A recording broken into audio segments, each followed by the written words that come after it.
السلام عليكم ورحمة الله وبركاته. الحمد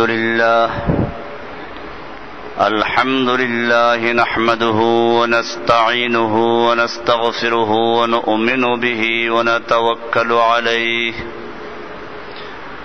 ونعوذ بالله من شرور أنفسنا ومن سيئات أعمالنا. من يهده الله فلا مضل له ومن يضلله فلا هادي له. وأشهد أن لا إله إلا الله وحده لا شريك له. وأشهد أن سيدنا محمدا عبده ورسوله صلى الله تعالى عليه وعلى آله وأصحابه أجمعين. أما بعد فأعوذ بالله من الشيطان الرجيم. بسم الله الرحمن الرحيم.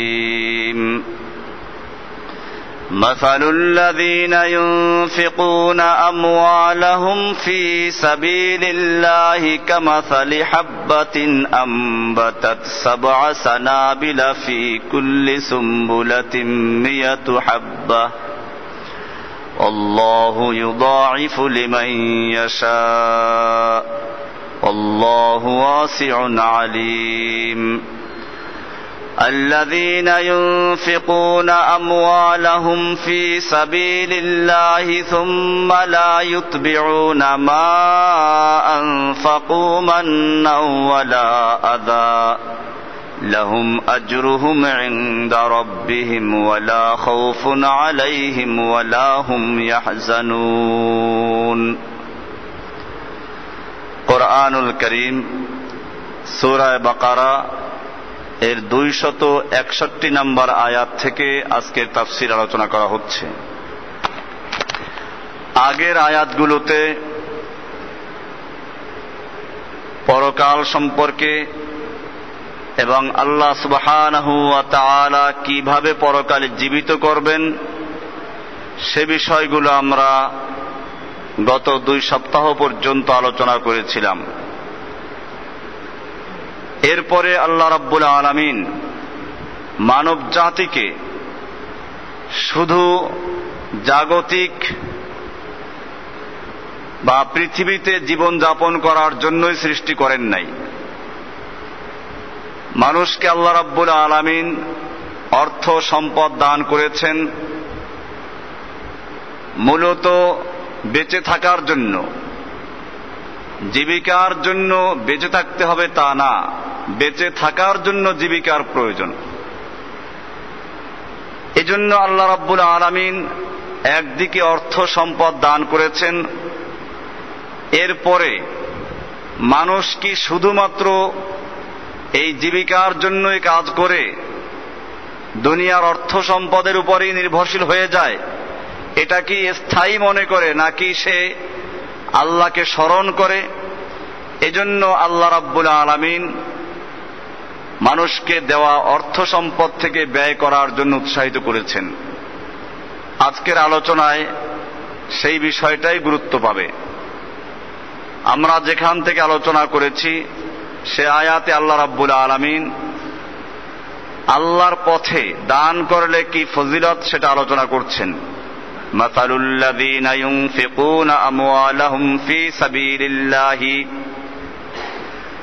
যারা আল্লাহর রাস্তায় ব্যয় করে, আমওয়ালাহুম তাদের সম্পদ, তাদের মাল থেকে মালগুলোকে ব্যয় করে, ফি সাবিলিল্লাহি আল্লাহর রাস্তায়, তাদের দৃষ্টান্ত হচ্ছে কামাসালি হাব্বাতিন একটা শস্য দানার মতো, আম্বাতাত 7 সানাবিলা যে শস্য দানার থেকে 7টা শীষ বের হয়েছে, ফি কুল্লি সুম্বলাতিন 100 হাব্বা এবং প্রত্যেকটা শীষে 100 করে শস্য দানা। আল্লাহ তাআলা সহজ করে বলতে পারতেন যে আল্লাহর রাস্তায় 1 টাকা দান করা 700 গুণ পর্যন্ত সওয়াব বৃদ্ধি পাবে, তা বলেন নাই। বরং এভাবে বললেন যে একটা শস্য দানা সমতুল্য, যে শস্য দানা থেকে 7টা শীষ বের হয়েছে এবং প্রত্যেকটা শীষে আবার 100 করে শস্য দানা রয়েছে। আল্লাহ রাব্বুল আলামিন এভাবে বলার কারণ হচ্ছে মানুষেরা আল্লাহর রাস্তায় যে দানগুলো করে এটাও আল্লাহ রাব্বুল আলামিন এভাবেই বৃদ্ধি করতে থাকেন। যেভাবে একজন কৃষক তার ক্ষেতে শস্য দানা বীজ রোপণ করে এরপরে সে আশা করে এর থেকে বেশি ফসল উৎপন্ন হবে, আল্লাহ রাব্বুল আলামিনও মানুষের দান সাদাকা খায়রাত এগুলোকে এভাবে তার কাছে আস্তে আস্তে লালন পালন করতে থাকেন, বড় করতে থাকেন। এরপরে বলছেন আল্লাহ ইউদাইফু লিমান ইয়াশাউ, আল্লাহ তাআলা যার জন্য ইচ্ছে করেন আরো বৃদ্ধি করে দেন। এটা মানুষের ইখলাস, মানুষের আল্লাহর জন্য দান করা, এটার উপর নির্ভর করবে। কেউ দান করে রিয়া করার জন্য, সামনে সে বিষয়গুলো বিস্তারিত আসছে আজকে আলোচনায়। আল্লাহ তাআলা বলছেন আল্লাহু ওয়াসিউন আলিম। এখানে আল্লাহর 2টা বিশেষণ উল্লেখ করা হয়েছে। একটা হচ্ছে ওয়াসিউন, আল্লাহ তাআলা প্রশস্ততা দানকারী, আলিমুন এবং প্রজ্ঞাময়, তিনি জ্ঞানী, তিনি জানেন, জ্ঞাত। তার মানে হচ্ছে যে আপনি যদি আল্লাহর রাস্তায় দান করেন আল্লাহ রাব্বুল আলামিন আপনাকে বৃদ্ধি করে দিবেন, সেই ক্ষমতা আল্লাহর আছে। এরপরে আলিমুন দ্বারা বুঝালেন যে আপনি কি উদ্দেশ্যে দান করছেন, এটা কি শুধু আল্লাহকে সন্তুষ্ট করার জন্য না মানুষকে খুশি করার জন্য, মানুষের বাহবা পাওয়ার জন্য, এটা আল্লাহ ভালো করেই জানেন। এরপর আল্লাহ তাআলা বলছেন আল্লাযীনা ইউনফিকুনা আমওয়ালাহুম ফি সাবিলিল্লাহি, নিশ্চয় যারা তাদের মাল খরচ করে আল্লাহর রাস্তায়, আল্লাহর রাস্তায় ব্যাপক অর্থে। হাদিসে বলা আছে যে একজন মানুষ নিজের জন্য যদি খরচ করে, নিজের স্ত্রী সন্তানের জন্য খরচ করে, এগুলো আল্লাহর রাস্তায় দান করা হয় যদি তার উদ্দেশ্য হয় এরা আল্লাহর মেহমান, আল্লাহ তাআলা আমার সন্তানগুলোকে আমার কাছে পাঠিয়েছেন, তার আমানত, আমি আল্লাহর মেহমানদেরকে লালন পালন করছি।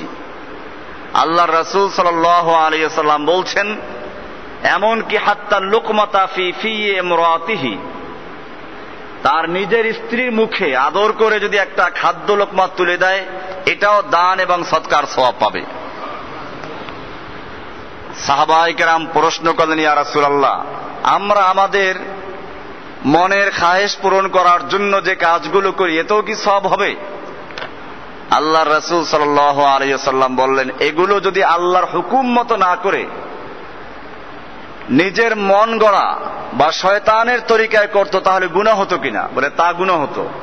বলে তাহলে যদি কোনো ব্যক্তি শয়তানের তরিকায় না করে আল্লাহর হুকুম পালন করার জন্য করে তাহলে সওয়াব হবে না কেন?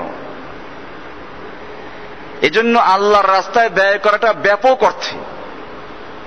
এরপরে অন্যান্য যেগুলো আপনি আমি জানি তা তো আছে। আমি বললাম যেটা আমাদের সহজ আমরা মনে করি না যেটা আল্লাহর রাস্তায় ব্যয় হচ্ছে, নিজের সন্তানের জন্য খরচ করা, স্ত্রীর জন্য খরচ করা, এগুলো আল্লাহর রাস্তায়। তবে খেয়াল রাখতে হবে অপচয় না হয়। এখন যদি গান বাজনার কেউ মেশিন কিনে দেয়, আসবাবপত্র কিনে দেয়, আর মনে করে যে এটা আল্লাহর জন্যই তো খরচ করা হচ্ছে, তাহলে এটা আল্লাহর সাথে উপহাস করার শামিল এবং এর দ্বারা ঈমান নষ্ট হয়ে যায়। একজন লোক এমনি একটা গুনাহ করে সেজন্য একটা গুনাহ হলো, আর একটা গুনাহ করলো আল্লাহর সাথে মজাক করলো, তার এর দ্বারা তার ঈমান চলে যায়। কাজে ওইগুলোকে বোঝানো হচ্ছে না যেগুলো প্রয়োজন এবং যা মানুষের উপকারে আসে। আল্লাহ তাআলা বলছেন আল্লাযীনা ইউনফিকুনা আমওয়ালাহুম, যারা তাদের মালকে ব্যয় করে ফি সাবিলিল্লাহি, আল্লাহর রাস্তায়, সুম্মা লা ইউতবিউনা মা আনফাকু মান্নাও ওয়ালা আযা, অতঃপর সে যা ব্যয় করলো এই ব্যয় করার পিছনে পরে সে কোন রকম সে খোটা দিল না। মান্নান মানে উপকার করে সেই উপকারকে আবার স্মরণ করিয়ে দেওয়া, ওয়ালা আযান বা কষ্ট দিল না। এরকম যারা দান করলো, দান করে যাকে দান করলো তাকে খোঁটা দেয় নাই, অথবা তাকে কোনো প্রকার কষ্ট দেয় নাই যে তোমাকে অমুক দান করেছিলাম, এত সাহায্য করলাম, তুমি আমার এই কাজটা করলে, এরকম কোনো খোঁটা দেয় নাই।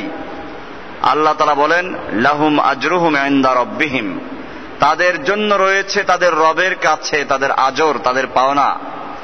ওয়ালা খাউফুন আলাইহিম ওয়ালা হুম ইয়াহজানুন, তাদের কোনো ভয় নেই, দুনিয়াতে কোনো ভয় নেই। ওয়ালা হুম ইয়াহজানুন, এবং তাদের কোনো চিন্তা নেই, পরকালে কোনো চিন্তা নেই।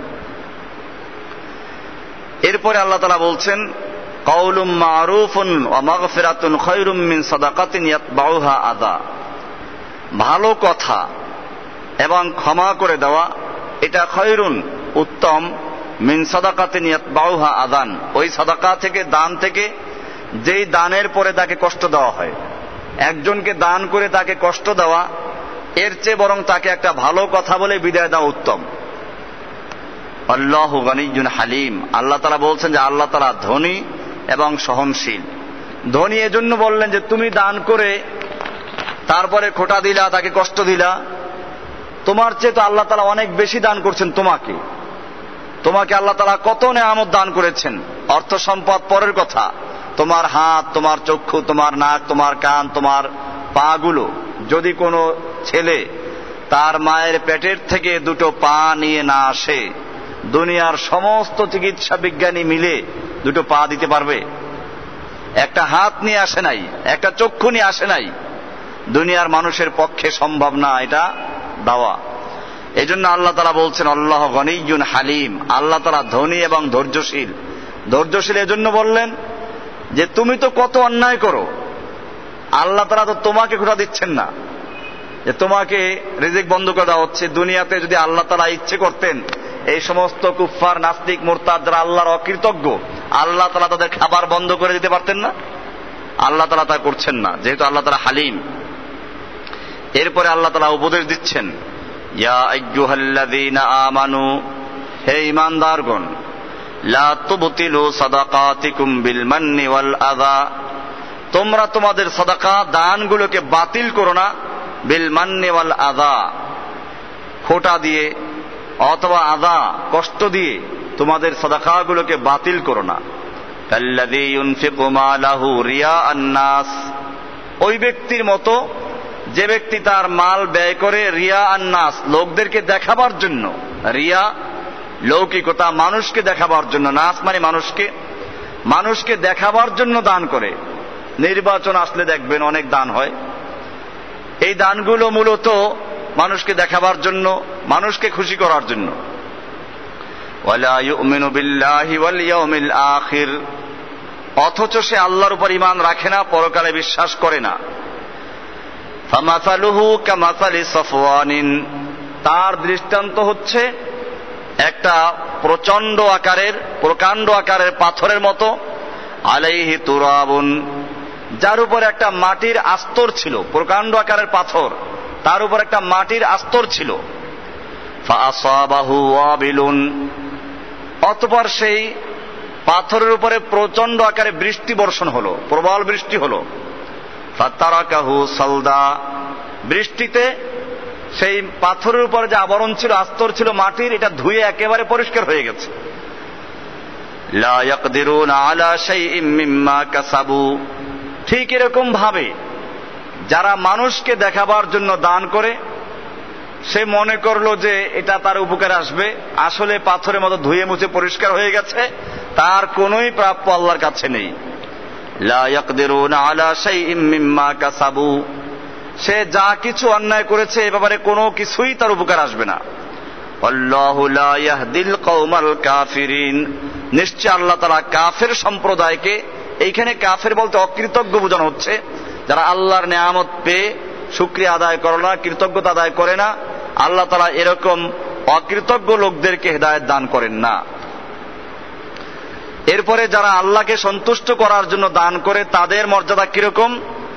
ওয়ামাসালুল লাযীনা ইউনফিকুনা আমওয়ালাহুম ইবতিগাআ মারদাতিল্লাহি ওয়া তাসবীতাম মিন আনফুসিহিম, যারা আল্লাহর রাস্তায় ব্যয় করে, ইউনফিকুনা আমওয়ালাহুম, যারা তাদের মালকে ব্যয় করে, ইবতিগাআ মারদাতিল্লাহি, আল্লাহর সন্তুষ্টি অর্জন করার জন্য, ওয়া তাসবিতাম মিন আনফুসিহিম, এবং নিজের অন্তরের অবিচলতার উপরে দৃঢ় বিশ্বাস নিয়ে অবিচল বিশ্বাস নিয়ে যারা দান করে, কামাসালি জান্নাতিম বিরবওয়াতিন, তাদের দৃষ্টান্ত হচ্ছে একটা বাগিচা, বিরবওয়াতিন, উঁচু স্থানে, পাহাড়ের উপরে হোক বা একটা উঁচু জায়গায় একটা সুন্দর বাগান, আসাবাহা ওয়াবিলুন, যেই উঁচু জায়গায় প্রবল বৃষ্টি বর্ষণ হয়েছে, ফাআতাত উকুলাহা দিফাইনে, ফলে তার ফসল ডবল হয়েছে, ফাইল্লাম ইউসিবহা ওয়াবিলুন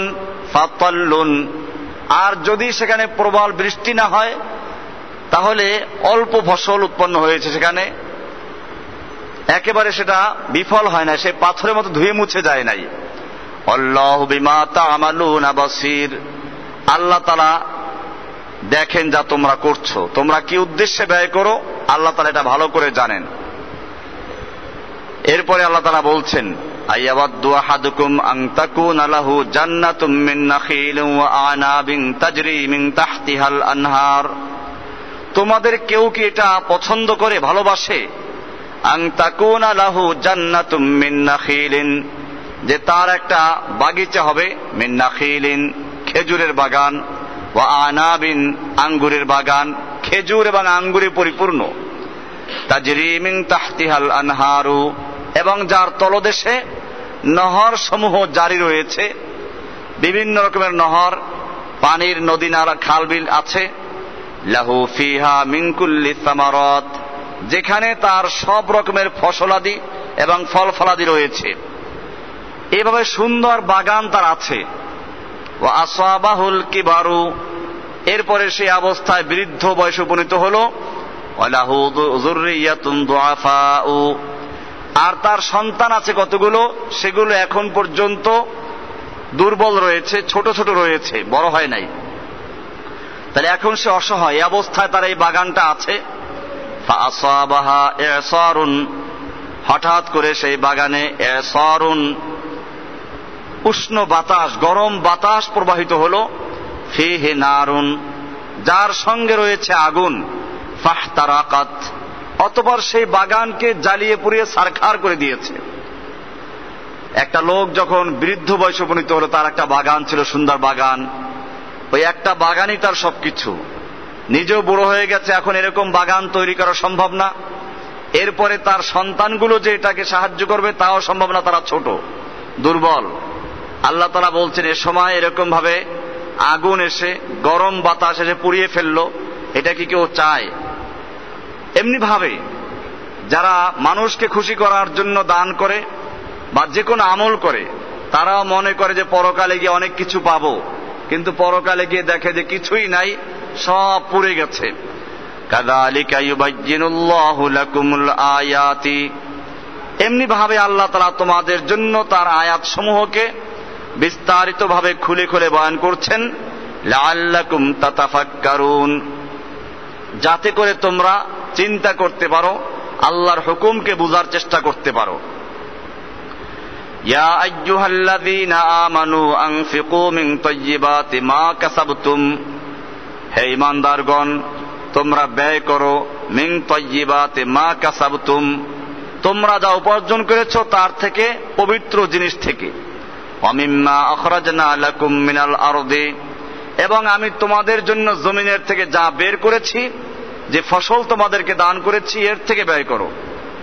ওয়ালা তায়াম্মামুল খাবিসা মিনহু তুনফিকুনা, তোমরা ব্যয় করতে গিয়ে ওই ফসলের মধ্য থেকে যেগুলো অপছন্দনীয় এবং মন্দ, যে নষ্ট, খবিস বলা হয়েছে নষ্ট যেগুলো, এগুলো তালাশ করো না। আল্লাহর রাস্তায় ব্যয় করতে গিয়ে আপনি দেখবেন এই মসজিদে যখন পয়সা দান করে, টাকা দেয়, তখন তালাশ করে সবচেয়ে পুরাতন টাকা কোনটা আছে, এটা মানুষেরা দেয়। আল্লাহ তাআলা বলছেন, ওয়ালা তায়াম্মামুল খাবিসা মিনহু তুনফিকুনা, তোমরা আল্লাহর রাস্তায় ব্যয় করতে গিয়ে তোমাদের সম্পদ থেকে, তোমাদের ফসল থেকে যেটা মন্দ বা নষ্ট, এটাকে তোমরা তালাশ করো না।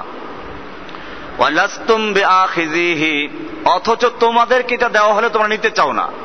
ইল্লা আন তুগমিদু ফীহি, তবে তোমরা চক্ষু বন্ধ করে, অর্থাৎ অজান্তে অথবা দেখা গেছে এমন একটা লোক দিচ্ছে যাকে বলার কিছু নেই, সে অবস্থায় কিছু বলাও সম্ভব না, এরকম নিজের অজান্তে অথবা নিজের অনিচ্ছাকৃত হয়ে তোমরা নিয়ে নাও। এরকম মালগুলো তোমরা আল্লাহ রাস্তায় ব্যয় করো না। ওয়ালামু আন্নাল্লাহা গানিয়্যুন হামিদ, জেনে রাখো আল্লাহ তাআলা ধনী এবং প্রশংসিত। আশ-শাইতানু ইয়াইদুকুমুল ফাকরা ওয়া ইয়া'মুরুকুম বিল ফাহশাই, নিশ্চয় শয়তান তোমাদেরকে অঙ্গীকার করে, তোমাদের ভয় দেখায়, ওয়াদা করে আল ফাকরা, দারিদ্রতার, যে তোমরা দান করলে দরিদ্র হয়ে যাবে, গরিব হয়ে যাবে। ওয়া ইয়া'মুরুকুম বিল ফাহশাই, এবং শয়তান তোমাদেরকে আদেশ করে অশ্লীল এবং বেহায়াপনা কাজ করার জন্য, অন্যায় কাজ করার জন্য।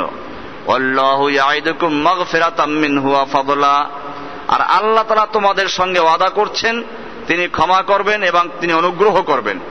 আল্লাহু ওয়াসিউন আলিম, এই আয়াত থেকে বোঝা যায় যে মানুষের দানের মাধ্যমে একদিকে তাদের অন্যায় এবং গুনাহগুলো মিটে যায় এবং সম্পদের মধ্যে আল্লাহ তাআলা বরকত বৃদ্ধি করে দেন।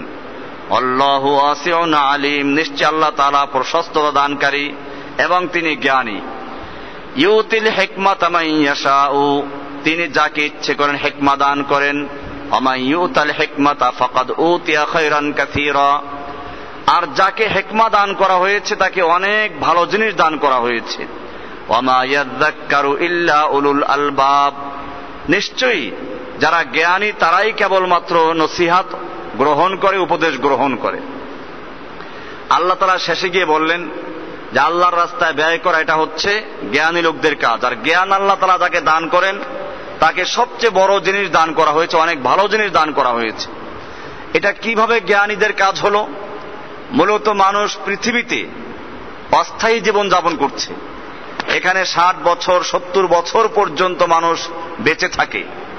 এরপরে তার যে জীবন সম্পর্কে আলোচনা আগেও করা হয়েছে যে এই জীবনের শুরু থাকবে, শেষ থাকবে না।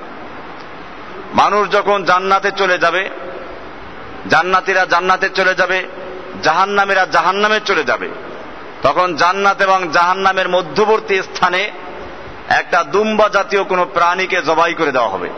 বুখারী হাদিসে বলা আছে যে একটা দুম্বার মতো প্রাণী এনে তাকে জবাই করে দেওয়া হবে, যেটা জান্নাতীরাও দেখবে, জাহান্নামীরাও দেখবে। প্রশ্ন করা হবে যে এটা কাকে জবাই করা হলো, কাকে মৃত্যু দেওয়া হলো? আল্লাহর পক্ষ থেকে আওয়াজ চলে আসবে, এটা হচ্ছে মৃত্যুর মৃত্যু। মৃত্যু বলতে যে একটা বস্তু, এটাকে মৃত্যু দিয়ে দেওয়া হলো, এরপরে আর কারো কোনো মৃত্যু হবে না। এই জীবনের জন্য, দুনিয়ার যে 60-70 বছরের জীবন, এটার জন্য মানুষেরা মাথার ঘাম পায়ে ফেলে কাজ করে, হালাল হারাম বাছাই করে না। অথচ এরপরে যে জীবনটা আসবে সেই জীবনের শুরু থাকবে, শেষ থাকবে না। এটার জন্য মানুষেরা কোনো চিন্তা করে না, সন্দেহ করে যেটা পরে হয় কিনা, যদি না হয় তাহলে তো ক্ষতিগ্রস্ত হয়ে গেলাম। আল্লাহ রাব্বুল আলামিন সেজন্য বলছেন ইউতিল হিকমাতা মান ইয়াশাউ, আল্লাহ তাআলা যাকে ইচ্ছে করেন তাকে দ্বীনের জ্ঞান দান করেন, হিকমত দান করেন।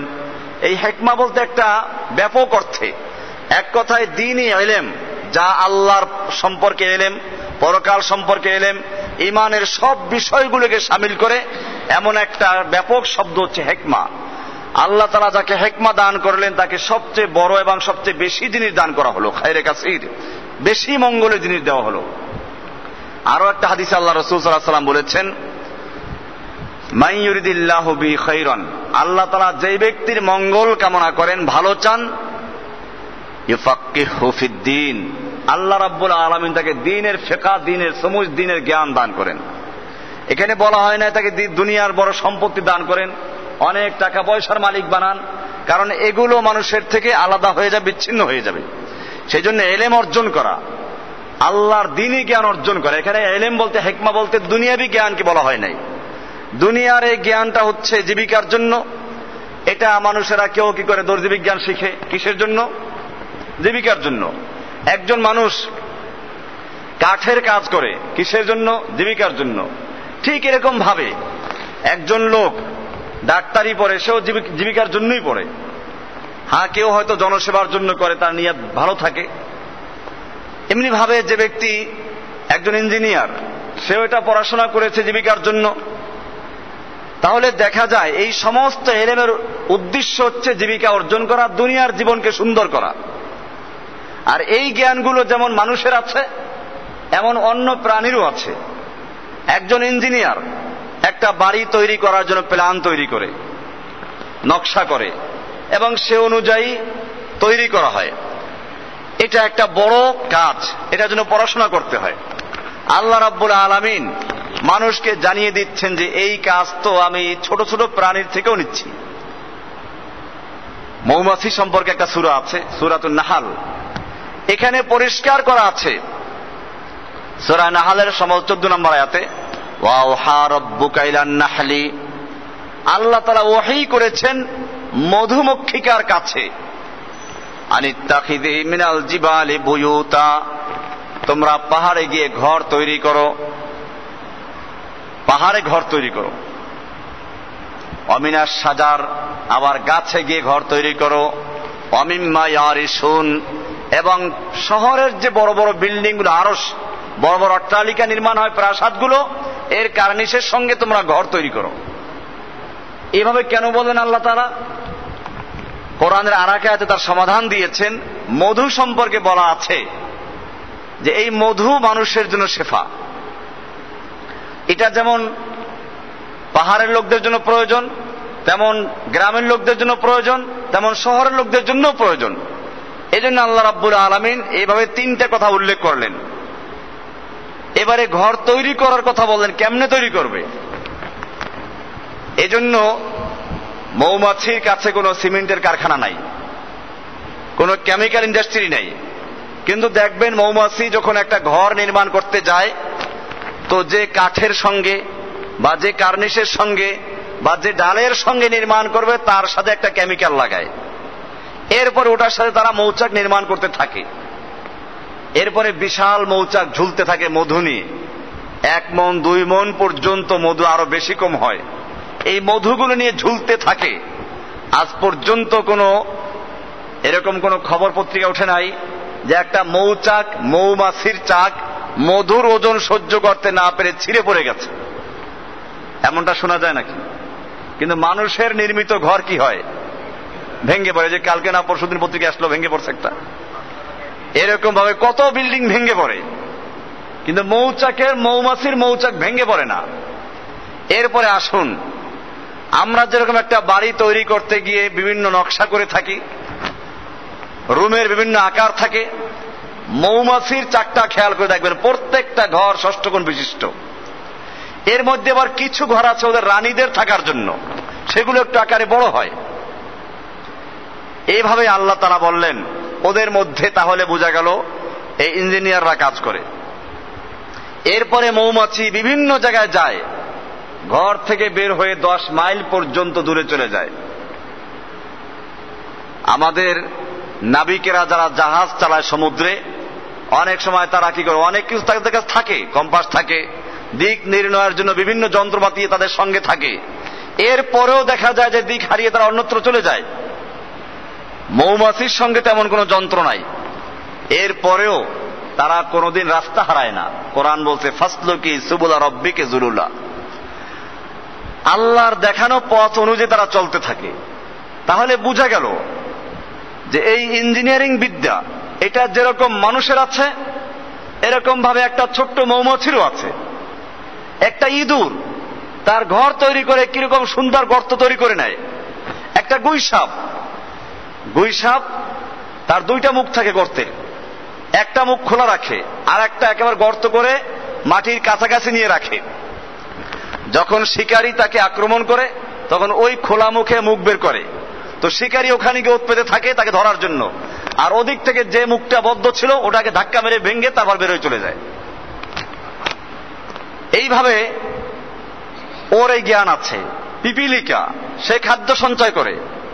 এরকম দেখা যায় দুনিয়াতে যত রকমের প্রাণী আছে। একটা মাকড়সা, সে একটা জাল তৈরি করে শিকার করার জন্য। বিভিন্ন প্রাণী, পোকা মাকড় যাতে তার জালে আটকা পড়ে খাবারের জন্য, এরকম মাকড়সা জাল তৈরি করে, সে ইঞ্জিনিয়ার। তাহলে দেখা যায় দুনিয়াতে এই যত জ্ঞান বিজ্ঞানের চর্চা হচ্ছে, এগুলোর একটাই মাত্র উদ্দেশ্য, কিভাবে মানুষের জীবিকার উন্নয়ন করা যায়। উন্নত থাকা, উন্নত খাওয়া, এটাই সবচেয়ে বড় চাহিদা। এরপরে আর একটা কাজ করে মানুষ কি করে, কিভাবে একে অপরকে ধ্বংস করা যায়। তাহলে উন্নতির চেয়ে অবনতির দিকেও মানুষ বেশি যায়। আপনারা দেখেছেন আগের যুগে বড় বড় যুদ্ধগুলো হয়েছে তরবারি দিয়ে।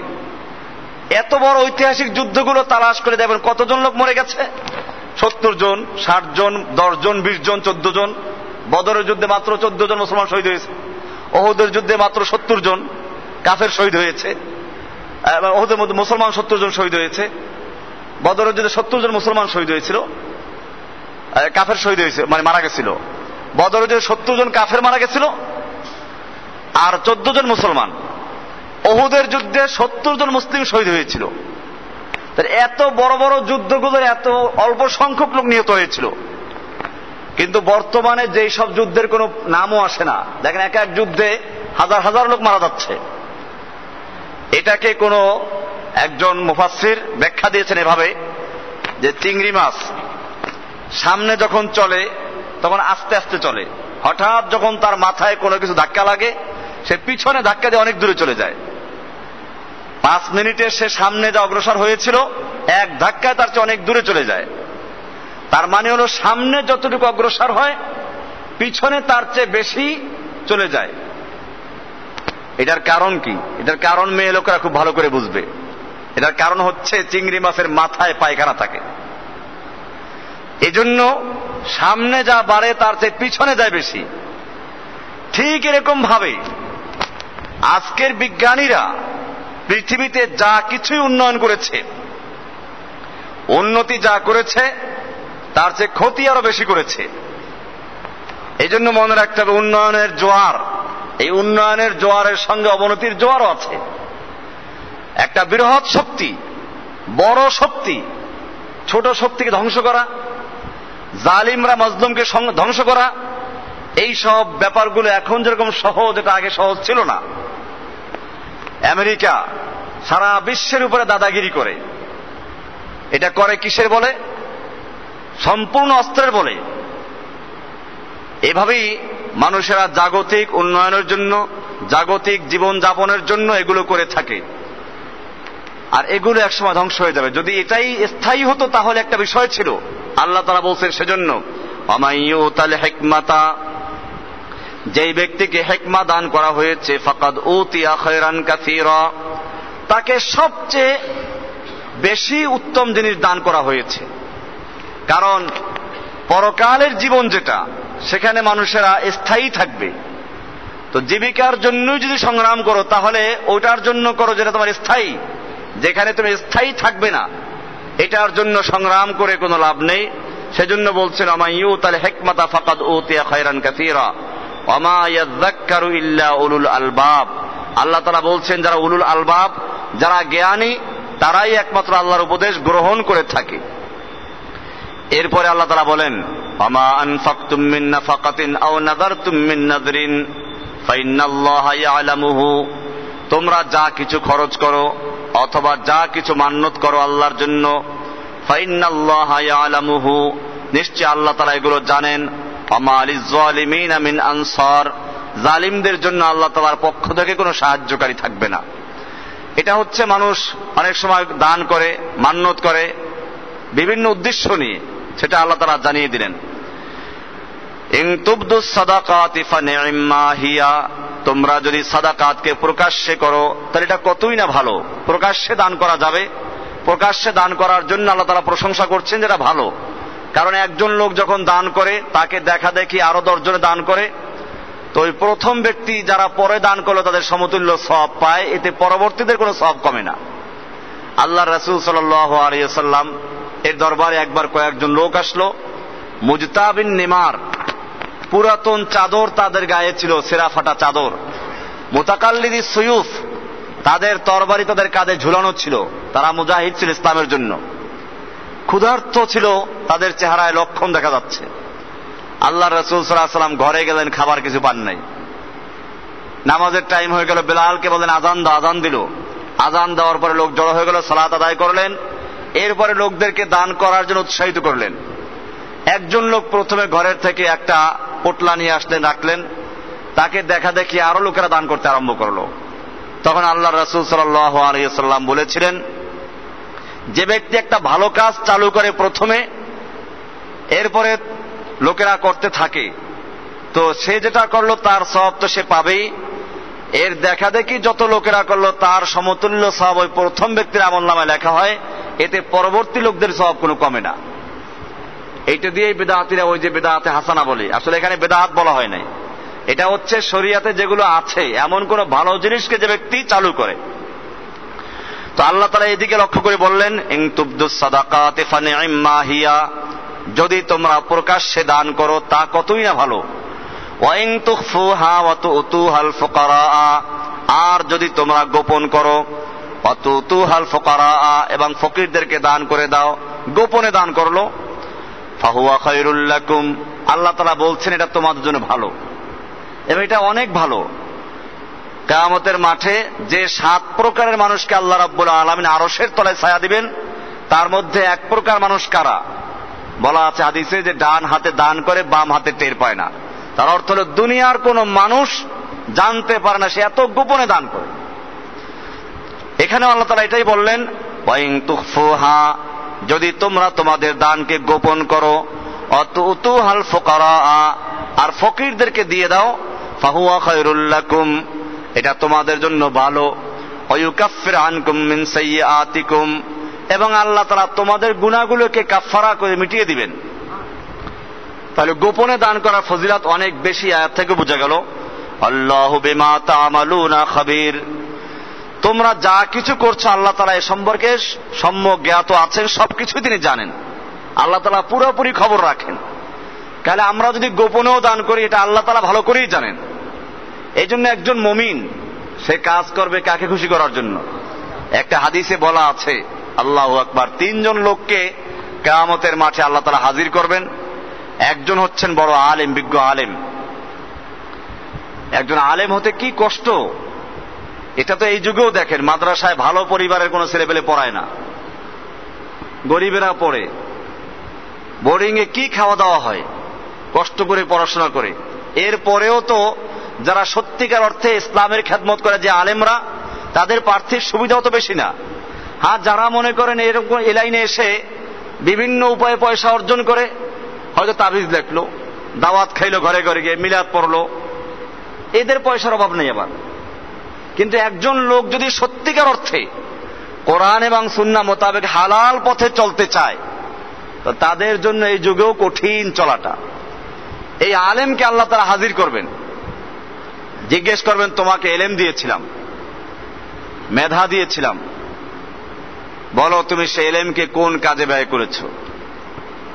সে লোকটা বলবে, আলেম বলবে, আল্লাহ তোমার দেওয়া মেধা, তোমার এলেম, আমি এই মেধাকে কাজে লাগিয়েছি, কোরআন হাদিসের গবেষণা করেছি, পড়াশোনা করেছি, এবং সবসময় দাওয়াতের কাজ করেছি, এলেম ব্যয় করেছি, দিন রাত 24 ঘন্টা তোমার এই এলেম প্রচারের কাজেই রত ছিলাম। আল্লাহ তাআলা বলবেন যে না, তুমি তো এজন্য করেছিলে যাতে লোকেরা তোমাকে বড় আলেম বলে, বিজ্ঞ আলেম বলে, আর দুনিয়াতে তা তোমার হাসিল হয়ে গিয়েছিল। তোমাকে লোকেরা বিজ্ঞ আলেম বলতো, বড় বক্তা বলতো, বড় মুহাদ্দিস মুফাসসির এগুলো বলতো, এগুলো তোমার দুনিয়া অর্জন হয়ে গেছে। কাজেই তোমার যে উদ্দেশ্য দুনিয়াতে অর্জন হয়েছে, এখন এখানে পাওয়ার কিছুই নাই। ফাসুহিবা বিহি ইলান নার, তাকে জাহান্নামের আগুনে নিক্ষেপ করে দেওয়া হবে। দ্বিতীয় পর্যায়ে আর একজন বড় দানশীল কারা হবে, বড় ধনী এবং দানশীল, যে আল্লাহর রাস্তায় সবসময় ব্যয় করত, কোনো কৃপণতা করে নাই। আল্লাহ তাআলা তাকে জিজ্ঞেস করবেন, তোমাকে অর্থ সম্পদ দিয়েছিলাম, সম্পদ উপার্জন করার কৌশল শিক্ষা দিয়েছিলাম, বলো তুমি কোন কাজে ব্যয় করেছো? সে বলবে, আল্লাহ তোমার দেওয়া সম্পদ তুমি যেই সব পথে ব্যয় করা পছন্দ করো, মাদ্রাসা, মসজিদ, লিল্লাহ বোর্ডিং, গরিব, এতিম, অসহায়, আমি সেই সব রাস্তার কোনোটা বাদ দেনে সব রাস্তায় ব্যয় করেছি। আল্লাহ তাআলা বলবেন, হ্যাঁ তুমি তো এজন্য করেছো যাতে লোকেরা তোমাকে দানবীর বলে, দানশীল বলে, আর দুনিয়াতে তোমাকে তা বলা হয়েছিল। কাজে এখন তোমার এখানে পাওয়ার কিছুই নেই, তাকেও হুকুম দেওয়া হবে জাহান্নামে নিয়ে যাওয়ার জন্য, তাকে জাহান্নামে ফেলে দেওয়া হবে। 3 নম্বর আনা হবে একজন শহীদকে, যে আল্লাহর রাস্তায় জিহাদ করতে করতে শহীদ হয়ে গেছে। এর চেয়ে তো আর বড় কিছু নেই, জীবন দেওয়া। আল্লাহ তাআলা তাকে জিজ্ঞেস করবেন, তোমাকে আমি কৌশল দিয়েছিলাম, শক্তি দিয়েছিলাম, বলো তুমি কোন কাজে ব্যয় করেছো? সে বলবে, আল্লাহ তোমার দেওয়া এই শক্তি, তোমার দেওয়া কৌশল আমি সব তোমার রাস্তায় ব্যয় করেছি, এমনকি শেষ পর্যন্ত নিজের জীবনটা পর্যন্ত তোমার রাস্তায় ব্যয় করেছি। আল্লাহ তাআলা বলবেন, না, তুমি তো এজন্য করেছিলে যাতে করে লোকেরা তোমাকে বীর, বিভিন্ন খেতাব দেয়, বীর বিক্রম, বীর উত্তম, বীর শ্রেষ্ঠ, আরো কত বীর প্রতীক, এরকম আরো কত রকমের উপাধি তোমাকে দেওয়া হবে। তুমি এজন্য করেছিলে, তোমাকে তা দেওয়া হয়েছিল। কাজে তুমি যে উদ্দেশ্যে করেছিলে তা তোমার দুনিয়াতেই অর্জন হয়েছে, এখানে পাওয়ার কিছুই নেই। তার সম্পর্কেও ফেরেশতাদেরকে হুকুম দেওয়া হবে এবং ফেরেশতা তাকে জাহান্নামে নিক্ষেপ করে দেবে। এত বড় বড় কাজগুলো করলো, এরপরেও তারা জাহান্নামী। কিসের জন্য? যেহেতু তাদের উদ্দেশ্য আল্লাহকে সন্তুষ্ট করা ছিল না। আমাদেরও খেয়াল রাখতে হবে। অনেক সময় আমরাও বলি যে আমি এই কাজটা খুব ইখলাসের সাথে করছি, এটাই প্রমাণ করে যে ইখলাস নাই। কারণ যদি সত্যিকার অর্থে খালেস আল্লাহর জন্য আমি করতাম, তাহলে আমার এই কথারও কোনো প্রয়োজন নাই। কেন, আমি যার জন্য করছি তিনি তো জানেন। আপনারা আশ্চর্য হবেন, কোরআন শরীফের যতগুলো সূরা, সব সূরাতে ওই সূরার নামটা সূরার ভিতরে উল্লেখ করা আছে। সূরা বাকারা, এই বাকারা শব্দটা কোরআন শরীফের ওই সূরার মধ্যে আছে। এরকম সব সূরার মধ্যে ওই সূরার নামটা আছে। কোরআনের আরেকটা সূরা আছে, সূরা ইখলাস। কি আছে? ইখলাস, কুল হুয়াল্লাহু আহাদ, এটার নাম সূরা ইখলাস। এই ইখলাস শব্দটা কি এই সূরার মধ্যে আছে? নাই। এটার থেকে প্রমাণিত হয় ইখলাস হচ্ছে এমন এক জিনিস যা শুধুমাত্র খালেস আল্লাহর জন্যই হয়। ইখলাস খালেস করা, জিনিসটাকে পিওর করা, একমাত্র আল্লাহর জন্য একনিষ্ঠভাবে খালেস ভাবে এক আল্লাহর জন্য কোনো কাজ করার নাম হচ্ছে কি? ইখলাস। এখন যদি সত্যিকার অর্থে আমি আল্লাহর জন্যই করি, তো আল্লাহ তাআলা বারবার বলছেন আল্লাহ তাআলা সব জানেন, তাহলে আমাকে আর কারো কাছে বলা দরকার আছে যে আমি খালেস আল্লাহর জন্য করছি? তাহলে বুঝে গেল। এজন্য কোন এক আলেমের দরবারে একজন লোক বলছিল, আমি এই কাজটা খালেস আল্লাহর জন্য করেছি, ইখলাসের সাথে করেছি। উনি বললেন যে না, আমি মনে করি এই মজলিসের সবচেয়ে দুনিয়াদার তুমি এবং সবচেয়ে রিয়াকার তুমি, লোক দেখাবার জন্য করছো। বলেন কি করে? তোমার মধ্যে যদি দুনিয়ার প্রতি এত ভালোবাসা না থাকতো, তাহলে তুমি এই দুনিয়ার কথা বারবার উচ্চারণ করতে না। এবং তোমার সত্যিকার অর্থে যদি খালেস ইখলাস থাকতো, তাহলে তুমি বারবার আমি ইখলাসের সঙ্গে কাজটা করেছি, আল্লাহকে সন্তুষ্ট করেছি, এটা বলার কোনো প্রয়োজন ছিল না। আমরাও নিজেদের আমলকে যাচাই করে দেখব। একজন লোক যদি আল্লাহর কাছে প্রিয় হয়, হাদিসে বলা আছে যে আল্লাহ তাআলা তখন আসমানের ফেরেশতাদেরকে জানিয়ে দেন যে অমুকের ছেলে অমুক, সে নেক আমল করেছে, গোপনে আল্লাহর ইবাদত করে, আমি তাকে ভালোবাসি। ফেরেশতারা তোমরা তাকে ভালোবাসো।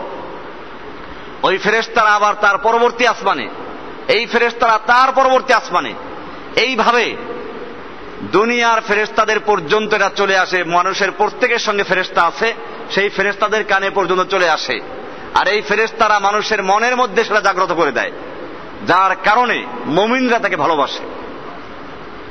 অপরদিকে যদি কোনো ব্যক্তি গুনাহের আমল করে, যত বড় গোপনে করুক না কেন, চার দেয়ালের ভিতরে আবদ্ধ, দুনিয়ার কেউ তাকে দেখলো না, আল্লাহ তাআলা দেখেন কিনা? আল্লাহ তাআলা এখানেও এই কাজটা করেন। দুনিয়া আসমানের ফেরেশতাদেরকে জানিয়ে দেন অমুকের ছেলে অমুক, সে গোপনে অন্যায় করে, আমি তাকে ঘৃণা করি, তোমরাও তাকে ঘৃণা করো। এরকম ফেরেশতারা পরবর্তী ফেরেশতাদেরকে জানিয়ে দেন। এইভাবে আসমানের থেকে জমিন পর্যন্ত চলে আসে, যার কারণে এরকম পাপী মানুষদেরকে মানুষেরা ঘৃণা করে। অনেকে দেখবেন বলে যে আসলে জানি না লোকটা কেমন যেন ভালো লাগে না, খারাপ মানুষ, কিন্তু তার কোনো দোষ মানুষের জানা নেই। বুঝতে হবে গোপনে তার কোনো অন্যায় আছে, এটা আল্লাহ তাআলা মানুষকে জানিয়ে দিচ্ছেন।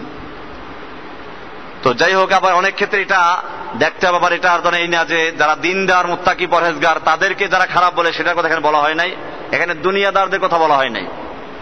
ওই যে এক হাদিসে বলা আছে, মানুষ মরার পরে যদি লোকেরা ভালো বলে আল্লাহ তাআলা ভালো হিসেবে গ্রহণ করেন। এটা হচ্ছে মুমিনরা তাকে ভালো বলে নিজেদের থেকে। আল্লাহর রাসূল সাল্লাল্লাহু আলাইহি সাল্লামের একটা মজলিসে বসেছিলেন সাহাবায়ে কেরামদেরকে নিয়ে। একটা লাশ এখান দিয়ে নিয়ে যাওয়া হলো। সাহাবায়ে কেরাম বলতে লাগলেন যে মাশাআল্লাহ, লোকটা খুব ভালো ছিল, এরকম লোক হয় না। আল্লাহর রাসূল সাল্লাল্লাহু আলাইহি ওয়াসাল্লাম বললেন ওয়াজাবাত, তার জন্য ওয়াজিব হয়ে গেছে। কিছুক্ষণ পরে আর একটা লাশ ওখান থেকে নিয়ে যাওয়া হলো। লোকেরা বলা বলি করতে লাগলো যে লোকটা বড় খারাপ ছিল, মারা গেছে, ভালো হয়েছে। আল্লাহর রাসূল সাল্লাল্লাহু আলাইহি ওয়াসাল্লাম এখানেও বললেন ওয়াজাবাত, তার জন্য অবধারিত, তার জন্য ওয়াজিব হয়ে গেছে। সাহাবায়ে কেরাম জিজ্ঞেস করলেন, ইয়া রাসূলুল্লাহ, আমরা তো কিছুই বুঝলাম না, দুইটা লাশ এখান থেকে গেল, একটা সম্পর্কে আমরা ভালো বললাম, সেক্ষেত্রে আপনি বলেছেন ওয়াজাবাত, তার জন্য ওয়াজিব হয়ে গেছে। দ্বিতীয় লাশটার আমরা খারাপ বললাম, তাতে আপনি একই কথা বললেন। আল্লাহর রাসূল সাল্লাল্লাহু আলাইহি ওয়াসাল্লাম বললেন যে প্রথম লাশটা যখন এখান দিয়ে নিয়ে যাওয়া হচ্ছিল, তোমরা তার প্রশংসা করেছিলে, অমুকের ছেলে অমুক খুব ভালো মানুষ ছিল। আল্লাহ রাব্বুল আলামিন তাকে ভালো হিসাবে গ্রহণ করেছেন এবং তার জন্য জান্নাত ওয়াজিব হয়ে গেছে। দ্বিতীয় লোকটা যখন এখান থেকে নিয়ে যাওয়া হচ্ছিল, তোমরা তখন বলা বলি করছিলে এটা অমুকের ছেলে অমুক বড় খারাপ লোক ছিল। আল্লাহ তাআলা তাকে খারাপ হিসেবে গ্রহণ করেছেন, তার জন্য জাহান্নাম ওয়াজিব হয়ে গেছে। এই জন্য আমি বলেছি ওয়াজাবাত। এখান থেকে বোঝা গেল মুমিনরা, আল্লাহওয়ালা মানুষেরা নিজেদের থেকে যে একটা সাক্ষী দেয়, ওটা হচ্ছে আল্লাহর পক্ষ থেকে সাক্ষী। আল্লাহ রাসূল সাল্লাল্লাহু আলাইহি ওয়াসাল্লাম বলেন, আনতুম শুহাদাউল্লাহি ফিল আরদ, তোমরা আল্লাহর জমিনে আল্লাহর পক্ষ থেকে সাক্ষী। এটাকে কেন্দ্র করে আমাদের সমাজে একটা বেদাত, এই জন্য আমি বলি যত বেদাত তার গোড়ায় কিছু ভিত্তি আছে, দলিল আছে, এবং ওটাকে তারা পরিবর্তন করেছে। এখন আমাদের দেশে জানাজার সামনে দাঁড়াইয়া এলাকার কোন কমিশনার, রাজনীতিবিদ, এখন কাজই হলো কি মাইক ধরা। তো মাইক ধরে কিছু বলতে হবে। এই জন্য যুগে যুগে ইসলামের পরিবর্তন এবং ধ্বংস করেছে দুই শ্রেণী মানুষেরা। এক শ্রেণী মানুষ হচ্ছে শাসক গোষ্ঠী, আর এক শ্রেণী হচ্ছে একদল বেদাতি আলেমরা। এরা দেখবেন যে মাইক পেয়ে শুরু করে ওখানে কি করা, মৃত ব্যক্তির যত প্রশংসা আছে, ঠিক আছে, প্রশংসা যেগুলো আছে ওগুলো বলার কথা বলা আছে। এরপরে শুরু হয় লোকটা কেমন ছিল, তো সবাই বলেন ভালো ছিল। এই যে মিছিল করা হয়, এটাই হাদিসে বলা হয় নাই। মানুষের মুখে নিজের থেকে একটা চর্চা হতে থাকে, ওটার কথা বলা হয়েছে। ওটাকে কেন্দ্র করে এই যে জানাজার সামনে দাঁড় করে বলা হয়, এটা একটা বেদাত, এটা বর্জন করা উচিত। এটা ওই হাদিসে ওটা বলা হয় নাই। বরং যদি সত্যিকার অর্থে লোকটা ভালো থেকে থাকে, তাহলে আমি বলি ঠিক আছে, অসুবিধা নেই, গুনাহ হলো না, মানে আরেকটা গুনাহ, মিথ্যা সাক্ষীর গুনাহ হলো না, বেদাতের গুনাহ হলো। কিন্তু যদি লোকটা আসলেই ভালো ছিল না, সুদখোর, ঘুষখোর, মদখোর এরকম ছিল, আপনি সাক্ষী দিলেন যে লোকটা ভালো ছিল, তাহলে একদিকে বেদাতের গুনাহ আর একদিকে মিথ্যা সাক্ষীর গুনাহ হবে। এই জন্য মুমিনদের উচিত এরকম জানাজা থেকে চলে আসা। এই জানাজায় অংশগ্রহণ করা কোনো সুন্নত না। এই জন্য আমাদের তো আমরা সব ইবাদত গুলো, জানাজা বলেন, বিয়ে শাদী বলেন, সবগুলো ইবাদত। আজকে সকালে একজন জিজ্ঞেস করছিল যে বিয়ের দাওয়াতে যাওয়া তো সুন্নাত, এখন যে সব বিয়ের মধ্যে গান বাজনা হয়, নারী পুরুষের অবাধ বিচরণ হয়, এরকম ভাবে আরো অনেক হারাম কাজ যুক্ত হয়, সেই বিয়েতে আমরা যাবো কিনা? এটা বর্জন করা ওয়াজিব। যাওয়া সুন্নাত দূরের কথা, বর্জন করা ওয়াজিব। এই জন্য এই সমস্ত বিয়েগুলো তো যাওয়া কোনো সুন্নাত তো নাই, বরং যেখানে বিয়ের মধ্যে ইবাদতকে একটা বেদাতের সঙ্গে মিলিয়ে দেওয়া হয়েছে, সেখানে বর্জন করা ওয়াজিব মুমিনদের জন্য। যাই বলতেছিলাম, মুমিনরা আল্লাহ তাআলার জন্যই কাজ করবে। আল্লাহ তাআলা সেটা বলছেন, ফাইন্নাল্লাহা ইয়ালামুহু, যে মুমিনরা যদি প্রকাশ্যে দান করে সেটা আল্লাহ তাআলা জানেন, আর গোপনে যদি করো তাও আল্লাহ তাআলা জানেন। তার অনেক কথা বললেন যে গোপনে দান করলে, ইখলাসের সঙ্গে দান করলে আল্লাহ তাআলা দেখেন, এটা প্রকাশ করার কোনো প্রয়োজন হয় না। এরপর আল্লাহ তাআলা বলছেন, লাইসা আলাইকা হুদাহুম ওয়ালাকিন্নাল্লাহা ইয়াহদি মান ইয়াশাউ। কি সুন্দর কথা, লাইসা আলাইকা হুদাহুম, হে নবী আপনার দায়িত্ব নয় তাদেরকে হেদায়েত দান করা, হেদায়েত দেওয়া আপনার দায়িত্ব নয়। তার নবীর কাজ কি? নবীর কাজ হচ্ছে মানুষকে পথ প্রদর্শন করা। আমাদেরও কাজ হচ্ছে মানুষকে সত্য এবং মিথ্যার পথকে প্রদর্শন করে দেওয়া, বলে দেওয়া, এটা সত্য, এটা মিথ্যা, এটা হক, এটা বাতিল, এটা স্পষ্ট করে দেওয়ার দায়িত্ব প্রত্যেকটা মানুষের, যে হক জানে। এরপরে হেদায়েতকে পাবে কে না পাবে সে বিষয়টা সম্পূর্ণ কার হাতে? এটা মুমিনদের একটা বড় পরিচয়। আজকে আমাদের মনে রাখতে এই সমাজ কিভাবে যে গোমরাহির দিকে ধাবিত হচ্ছে। যারা ধর্ম বিশ্বাস করে তারাও এক এক দরবারে গিয়ে ঈমান হারা হচ্ছে। কেউ হেদায়েত দিয়ে দেয়, কেউ ডাইরেক্ট আল্লাহর সঙ্গে কথা বলে। আর মানুষেরা যখন এই সব দরবারে যায় তখন তাদের কথাবার্তা এবং বিভিন্ন কাহিনী শুনে তারা এর মধ্যে আকৃষ্ট হয়ে যায়। কোরআনের ইলম এদের কাছে নাই, আর কোরআন তো পড়াও লাগে না। আমরা যখনই কোনো মানুষ আমাদের সাথে মিশে দেখি জিজ্ঞেস করে, হুজুর কি বইটা পড়তে পারি? আমি বলি যে কোরআন হাদিস পড়ো। এই কোরআন হাদিস পড়ার সবক কোথাও নাই, কোরআন হাদিসের গবেষণাও নাই। বরং কোন জায়গায় কোন পীরের ওজিফা আছে, কোন কাহিনী আছে, এগুলো পড়ার জন্য মানুষ বেশি আকৃষ্ট। কেন? ওগুলো পড়লে মজা লাগে বেশি। নাটকের বই, সিনেমার বই পড়তে মজা বেশি লাগে না? কারণ ওগুলোর মধ্যে রূপ দিয়ে সুন্দর কাহিনীটা তৈরি করা হয়েছে। ঠিক একই কায়দায় কিছু ধর্ম কাহিনী তৈরি করা হয়েছে এবং এইগুলো বিভিন্ন দরবারে চর্চা হতে থাকে। আর ওইখানে গিয়ে মানুষেরা মনে করে যে পীর সাহেব হেদায়েত দিয়ে দিবেন, তিনি তরাইয়ে নিবেন, পার করে নিবেন, এইসব আকীদা পোষণ করে হেদায়েত দিয়ে দিবেন। আপনারা হাদিস পড়েন, মুসলিম শরীফ হাদিস, আল্লাহর রাসূল সাল্লাল্লাহু আলাইহি সাল্লাম বলছেন তার মেয়ে ফাতেমাকে ডেকে, ইয়া ফাতেমা তু বিনতে মুহাম্মদ, হে মুহাম্মাদের মেয়ে ফাতেমা, আনকিজি নাফসাকি মিনান নার, তুমি নিজেকে জাহান্নামের আগুন থেকে বাঁচাও, রক্ষা করো, নিজেকে বাঁচাবার ব্যবস্থা নিজে করো। আমি তোমার পিতা, তুমি নবীর মেয়ে, এই জন্য এই কথা বসে থাকো না যে আমি তোমাকে পার করে নিয়ে যাব। ইয়া বনি হাশিম ইয়া বনি মুত্তালিব আনকিজু নাফসাকুম মিনান নার, হে বনু হাশিম বনু মুত্তালিব, তোমরা নিজেদেরকে জাহান্নামের আগুন থেকে বাঁচাও। মুসলিম শরীফের সহিহ হাদিস। তাহলে বুঝা গেল যে আল্লাহর রাসূল সাল্লাল্লাহু আলাইহি ওয়াসাল্লামকে এই আয়াতে স্পষ্ট করে দেওয়া হচ্ছে। এটা সূরা বাকারার 271 নম্বর আয়াত। বলা হচ্ছে লাইসা আলাইকা হুদাহুম, লাইসা আলাইকা হুদাহুম, তাদের হেদায়েত আপনার দায়িত্বে নয়, তাদের হেদায়েত দেওয়ার দায়িত্ব আপনার উপরে নয়। ওয়ালাকিন্নাল্লাহা ইয়াহদি মান ইয়াশাউ, বরং আল্লাহ তাআলা যাকে ইচ্ছে করেন তাকে হেদায়েত দান করেন। তাহলে হেদায়েত দেওয়ার মালিক কে? এই কথা কোরআনে স্পষ্ট করে বারবার বলেছেন বিভিন্ন জায়গায়। এরপরেও দেখবেন যে মানুষেরা এখানে বিভ্রান্ত হয় যে হেদায়েত এটা পাওয়ার জন্য সরাসরি আল্লাহকে ডাকলে চলবে না। কোরআনুল কারীমে কত স্পষ্ট করে আল্লাহ তাআলা বলেছেন। আমি প্রায় বলে থাকি যে আল্লাহু আকবার, আল্লাহ তাআলা কোরআনে অনেক দয়ার সাথে ডাকেন।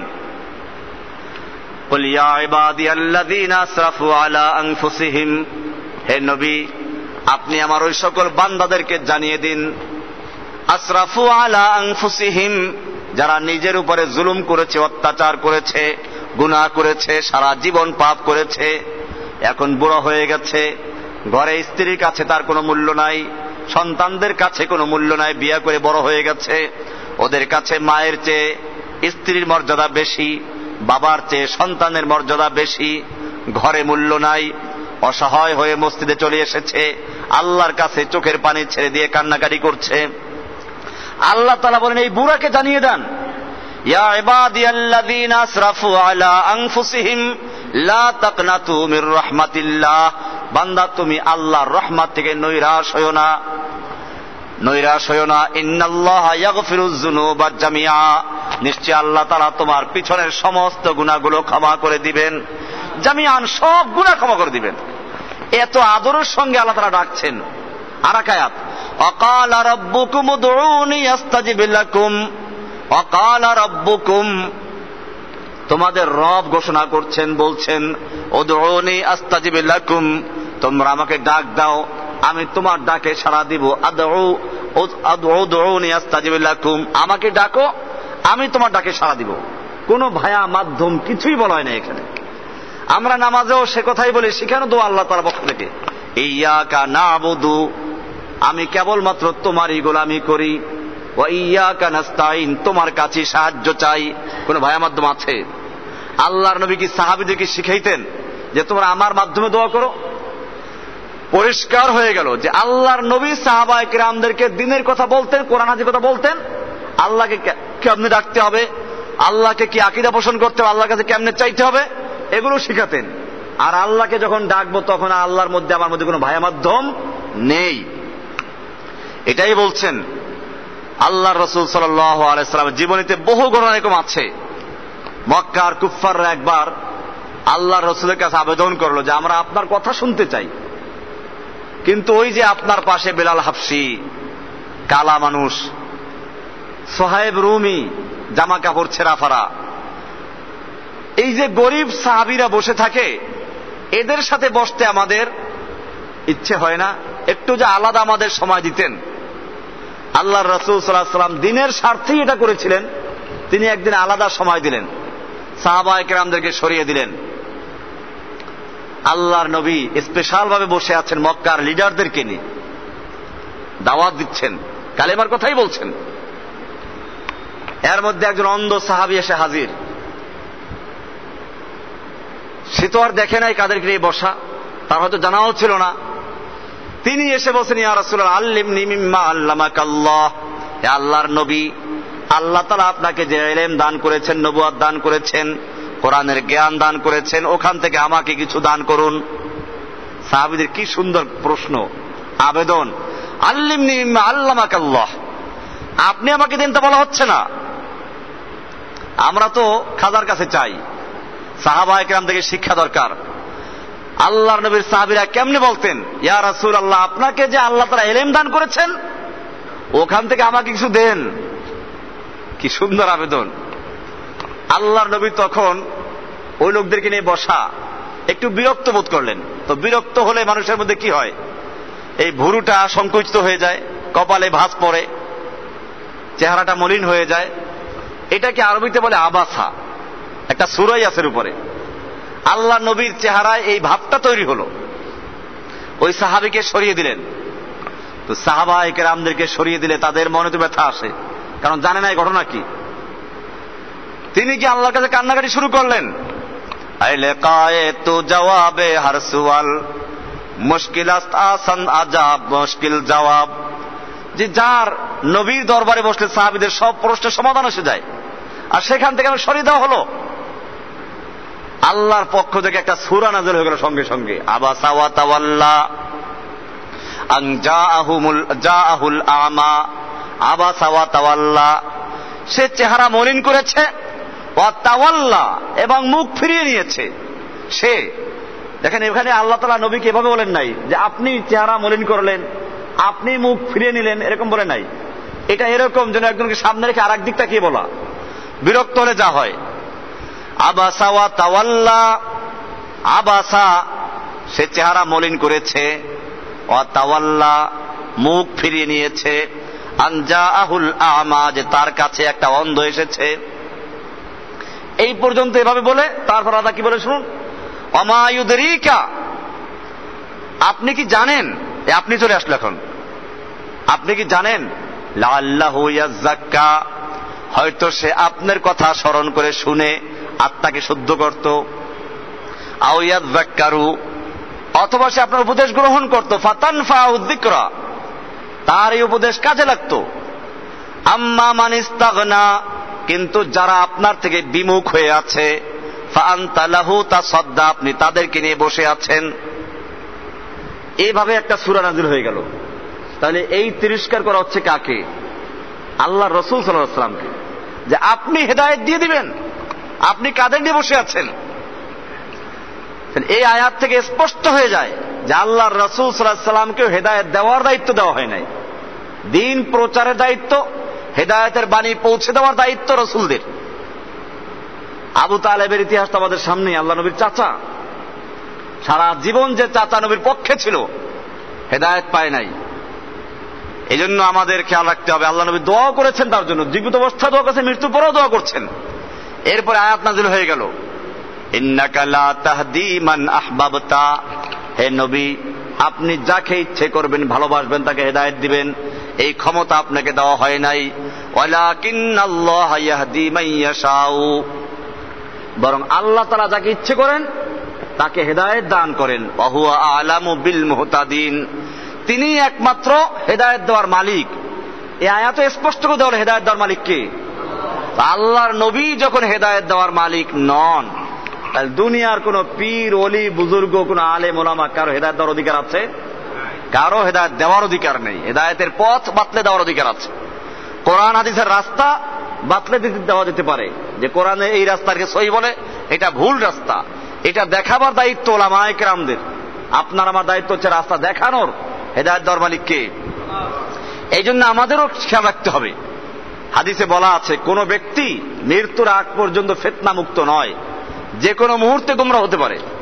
আপনি আমি আজকে মনে করি যে আমরা আলহামদুলিল্লাহ কোরআন হাদিসের সঠিক পথের উপরে আছি, দুনিয়ার প্রত্যেকটা মানুষ এই কথাই দাবি করে।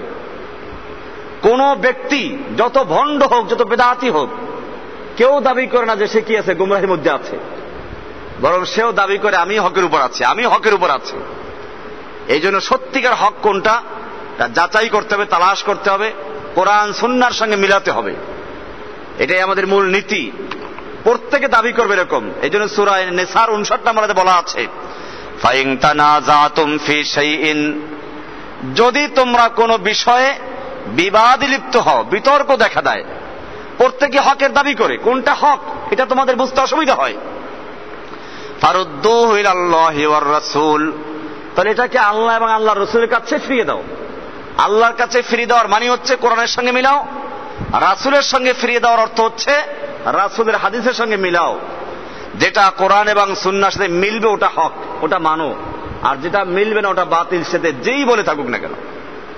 আমাদের সমাজে এই সমস্যাটাই বড়, যে এত বড় বড় আলেমরা কি কম বুঝে, এত বেশি সংখ্যক আলেমরা কি কম বুঝে।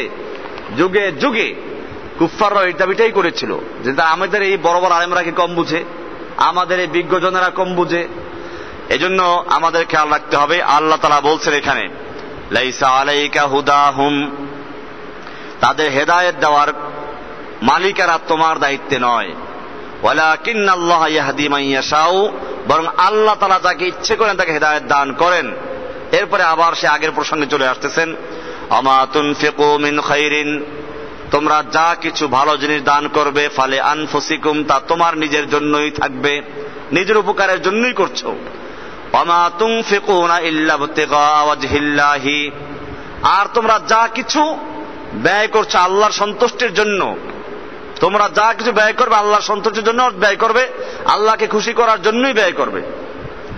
আর জেনে রাখো, আমা তুনফিকু মিন খাইরিন, তোমরা যা কিছু ভালো জিনিস দান করবে, ইউয়াফা ইলাইকুম, তা তোমাদের কাছে পূর্ণভাবেই পরিপূর্ণভাবে তোমাদের পৌঁছে দেওয়া হবে, আদায় করে দেওয়া হবে। ওয়া আনতুম লা তুজলামুন, তোমাদের উপরে কোনো প্রকারের জুলুম করা হবে না, তোমাদের কম দেওয়া হবে না। তোমরা যা কিছু আল্লাহর রাস্তায় ব্যয় করবে আল্লাহ তাআলা পুরো তোমাদেরকে আদায় করে দিবেন। কাজে আমরা এটা যদি বিশ্বাস করি তাহলে আমাদের দুনিয়ার অর্থ সম্পদের উপরে মায়া আমাদের কমবে, আল্লাহর রাস্তায় ব্যয় করার প্রবণতা বাড়বে। যেহেতু আমাদের এটা যদি বিশ্বাস থাকে, আমরা তাহলে মনে করব যে আল্লাহ তাআলা আমাদের পুরো দান করবেন। তাহলে মানুষ এই দুনিয়ার পয়সা এবং দুনিয়ার সম্পত্তি বৃদ্ধির পিছনে তার জীবনের সবকিছু ব্যয় করবে না। এরপরে আল্লাহ তাআলা বলছেন কাদের জন্য তুমি ব্যয় করবে। তো যাকাত আদায় করার খাত ভিন্ন আছে, এখানে তা বলা হচ্ছে না। এখানে বলা হচ্ছে যে আপনি দান সদকা যা কিছু করবেন, এক্ষেত্রে কিছু লোকদেরকে তালাশ করতে হবে, সেটা বলা হচ্ছে সূরা বাকারার এই পরবর্তী আয়াতগুলোতে, লিল ফুকারাইল্লাযীনা উহসিরু ফি সাবিলিল্লাহি, লিল ফুকারা, ওই সমস্ত ফকির এবং গরিবদের জন্য, আল্লাযীনা উহসিরু ফি সাবিলিল্লাহি, উহসিরু যারা আবদ্ধ হয়ে আছে, আটকে আছে, ফি সাবিলিল্লাহি আল্লাহর রাস্তায়, আল্লাহর রাস্তায় তারা আটকে আছে। সেটা ইলমে দ্বীনের অর্জনের জন্য তালেব ইলম হতে পারে, উলামায়ে কেরাম হতে পারে, মুজাহিদিনরা হতে পারে যারা আল্লাহর রাস্তায় জিহাদরত অবস্থায় আছে। এইরকম ভাবে যারা মুসাফির তারাও, লা ইস্তাতিউনা দারবান ফিল আরদে, যারা জমিনে বিচরণ করার মতো ক্ষমতা তাদের নেই, তারা ইলমে দ্বীন অর্জন করার জন্য আটকে আছে বা আল্লাহর দ্বীনের কোনো কাজের জন্য আটকে আছে। ইয়াহসাবুহুমুল জাহিলু আগনিয়া মিনাত তাআফফুফ, ইয়াহসাবুহুমুল জাহিলু, জাহেল লোকেরা, দুনিয়াদার অজ্ঞ মূর্খ লোকেরা এদেরকে মনে করে আগনিয়া, ধনী মনে করে, মিনাত তাআফফুফ, তাদের পবিত্রতার কারণে তারা কারো কাছে হাত পাতে না, নিজের দারিদ্রতাকে প্রকাশ করে না, তাদের এই পবিত্রতার কারণে লোকেরা তাদেরকে ধনী মনে করে। তারিফুহুম বিসীমাহুম, তুমি তাদেরকে চিনবে তাদের আলামত দেখে, তাদের চেহারায় না খাওয়ার ভাব আছে, তাদের ক্ষুধার লক্ষণ আছে, এগুলো দেখে তুমি এদেরকে চিনবে। লা ইয়াসআলুনান নাসা ইলহাফা, তারা মানুষের কাছে যাচিয়ে যাচিয়ে তারা আবেদন করে না। এইরকম গরিব ভদ্রলোকদেরকে তালাশ করে করে তাদেরকে খরচ করো, তাদের পিছনে ব্যয় করো। এই জন্যই আগের যুগের যারা খলিফাতুল মুসলিমিন ছিলেন তারা রাতের বেলায় ঘুরতেন কোন জায়গায় কি হচ্ছে। ওমর ইবনে খাত্তাবের ইতিহাস আপনারা জানেন যে একবার ওই এক রাতে দেখলেন যে কোনো এক জায়গায় আগুন জ্বলছে, তো এক মহিলা তার বাচ্চাদেরকে খাবার দেওয়ার মতো ব্যবস্থা নেই, পানি গরম করছে, আর বাচ্চাদেরকে বিভিন্ন বাহানা করে ঘুমানোর জন্য সে চেষ্টা করছে, যেহেতু খাবার তৈরি হচ্ছে। ওমর ইবনে খাত্তাব রাদিয়াল্লাহু তাআলা আনহু সেখানে গিয়ে দেখলেন যে এই অবস্থা। উনি নিজে পিঠে করে রাজকোষ থেকে আটার বস্তা নিয়ে আসলেন, নিজের হাতে রুটি তৈরি করলেন, এরপরে বাচ্চাদেরকে খাওয়ালেন। বাচ্চাদের মুখে হাসি মুখ দেখে এরপরে তিনি চলে আসলেন। মহিলা জিজ্ঞেস করলেন, তোমার পরিচয় কি? উনি আসল পরিচয় দেন নাই, বলে আমাদের খলিফা ওমর, সে খলিফা না হয়ে যে তুমি খলিফা হতে। খলিফাতুল মুসলিমিন ওমর ইবনে খাত্তাব রাদিয়াল্লাহু আনহু আল্লাহকে শুকরিয়া আদায় করেন যে আল্লাহ, আমার রাজ্যের ভিতরে এইরকম ভাবে অসহায় অবস্থায় লোকেরা আছে আমি জানি না, কিয়ামতের মাঠে আমি কি জবাব তোমার কাছে দিব। এই জন্য নিজের পিঠে করে তিনি বোঝা বহন করে এসেছেন। তার খাদেম ছিল, গোলাম ছিল, সে বলছে আমাদের কাছে দেন, না তোমাকে জিজ্ঞেস করা হবে না, এই লোকগুলোর জন্য আমাকে জিজ্ঞেস করা হবে। আল্লাহু আকবার। ওমর ইবনে খাত্তাব রাদিয়াল্লাহু তাআলা বলেন, কালকে সকালে তোমরা ওমরের দরবারে যাবে, তোমাকে তিনি আরো দিবেন। তো এইভাবে তারা কাজ করতেন। এই জন্য তালাশ করে করে যারা সত্যিকার অর্থে গরিব, এই লোকগুলোকে তালাশ করে দান করার জন্য উৎসাহ করছে কোরআন, উৎসাহ যোগাচ্ছে কোরআন। তারিফুহুম বিসীমাহুম, তুমি তাদের আলামত দেখে, লক্ষণ দেখে তাদের চিনতে পারবে। লা ইয়াসআলুনান নাসা ইলহাফা, তারা কারো কাছে জোর করে যাচিয়ে যাচিয়ে তারা আবেদন করে না। ওমা তুনফিকু মিন খায়রিন, আর তোমরা যা কিছু ভালো জিনিস দান করবে, ফাইন্নাল্লাহা বিহি আলিম, নিশ্চয় আল্লাহ তাআলা সবকিছু জানেন। আল্লাযীনা ইউনফিকুনা আমওয়ালাহুম বিল-লাইলি ওয়ান-নাহারি সিররান ওয়া আলানিয়াতান, নিশ্চয় যারা আল্লাহ রাস্তায় তাদের মাল ব্যয় করে, বিল-লাইলি ওয়ান-নাহারে, দিনে বা রাতে, সিররান ওয়া আলানিয়াতান, প্রকাশ্যে বা গোপনে, গোপনে বা প্রকাশ্যে, ফালাহুম আজরুহুম ইনদা রাব্বিহিম, তাদের জন্য রয়েছে তাদের রবের কাছে আজর এবং বিনিময়। ওয়ালা খাউফুন আলাইহিম ওয়ালা হুম ইয়াহজানুন, তাদের জন্য কোনো ভয় নেই, কোনো চিন্তাও নেই। এই পর্যন্ত যতগুলো আয়াত, এই আয়াতগুলোতে আমরা দেখলাম যে আল্লাহ রাব্বুল আলামিন মানুষকে দান করার জন্য উৎসাহিত করছেন। এর দুইটা কারণ।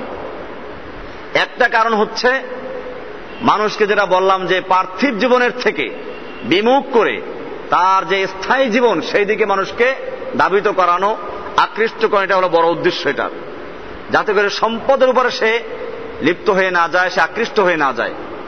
দ্বিতীয় নাম্বার বিষয়টা হচ্ছে এই যে আল্লাহ রাব্বুল আলামিন মানুষের মধ্যে বিভিন্ন ভেদা শ্রেণী তৈরি করেছেন, বিভিন্ন গ্রুপ তৈরি করেছেন, কেউ ধনী কেউ গরিব। কেন তৈরি করলেন? আল্লাহ তাআলা ইচ্ছে করলে এরকম সব মানুষকে সমান করতে পারতেন। কেন আল্লাহ তাআলা এরকম গরিব আর ধনী দুই শ্রেণী সৃষ্টি করলেন? এরপরে আবার ধনীদেরকে দান করার জন্য উৎসাহিত করছেন, এর কারণটা কি? কোরআনের আল্লাহ তাআলা অন্য জায়গায় উত্তর দিয়েছেন, নাহনু কাসামনা বাইনাহুম মাঈশাতাহুম, আমি মানুষের মধ্যে তাদের জীবিকা বন্টন করেছি। কিসের জন্য? যাতে করে আল্লাহ তাআলা চান যে আল্লাহর জন্য শুকরিয়া আদায় করতে পারে মানুষেরা। দুনিয়ায় যদি সব শ্রেণীর মানুষ সব যদি এক ধরনের হতো তাহলে দুনিয়ার নিজাম চলতো না। আপনার এই ঘরের পরিষ্কার করার জন্য মেথর কোথায় পেতেন? সুইপার কোথায় পাওয়া যেত? কে ভোর রাত্রে উঠে আপনার বাড়ির সামনে ঝাড়ু দিত? রাস্তাঘাট পরিষ্কার করত কে? এই জন্য আল্লাহ তাআলা দুনিয়ার নিজাম চালাবার জন্য এই ব্যবস্থা করেছেন। সাথে সাথে ধনীদেরকে বলেছেন যে তুমি যা কিছু উপার্জন করছো সবগুলোর মালিক তুমি নও। এই তোমার মালের মধ্যে, ধনীদের মালের মধ্যে গরিবদের অধিকার আছে। মূলত মদিনাতে আল্লাহর রাসূল সাল্লাল্লাহু আলাইহি ওয়াসাল্লাম যখন দ্বীন প্রচার শুরু করেছিলেন, এমন একটা কঠিন মুহূর্ত ছিল। একদিকে ধনীরা ধনী হচ্ছিল, গরিবরা গরিব হচ্ছিল। ধনীরা সুদে টাকা দিয়ে গরিবদেরকে এমন ভাবে আটকে ফেলেছিল যে তাদের বাড়ি ঘর পর্যন্ত তাদের হাতে বন্ধক ছিল, বের হওয়ার কোনো সুযোগ ছিল না। এই সময় তাদের একটা আবেদন ছিল আল্লাহর কাছে যে আল্লাহ এর থেকে বাঁচার পথ বের করে দাও।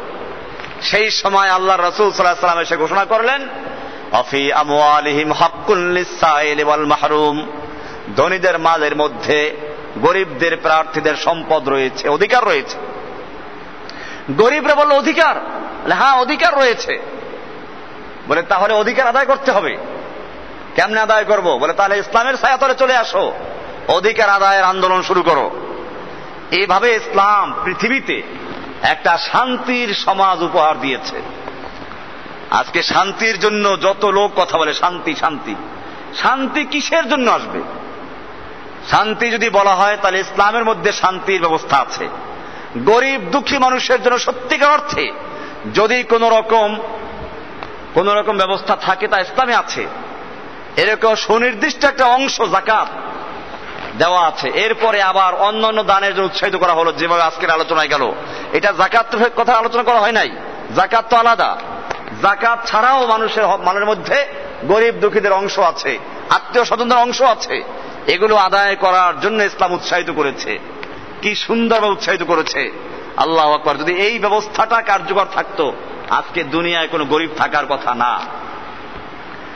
আপনি চিন্তা করুন, যাকাত আমার দেশে যাকাত দেয় কেমনে? আমি এটা রমজান মাসে মূলত এই আলোচনাটা করি। যাকাত দেয় কিভাবে?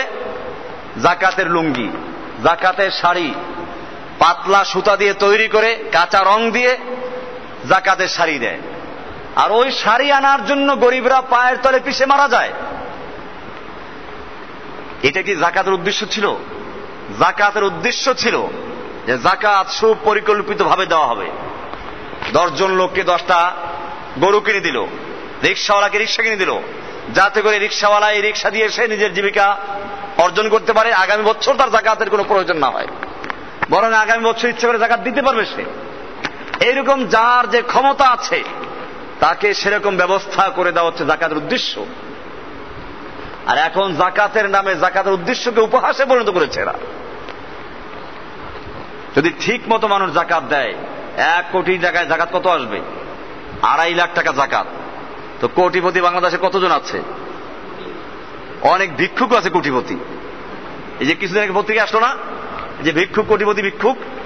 তাহলে ভিক্ষুকরাও কোটিপতি, তাহলে হাজার হাজার কোটি টাকার মালিক।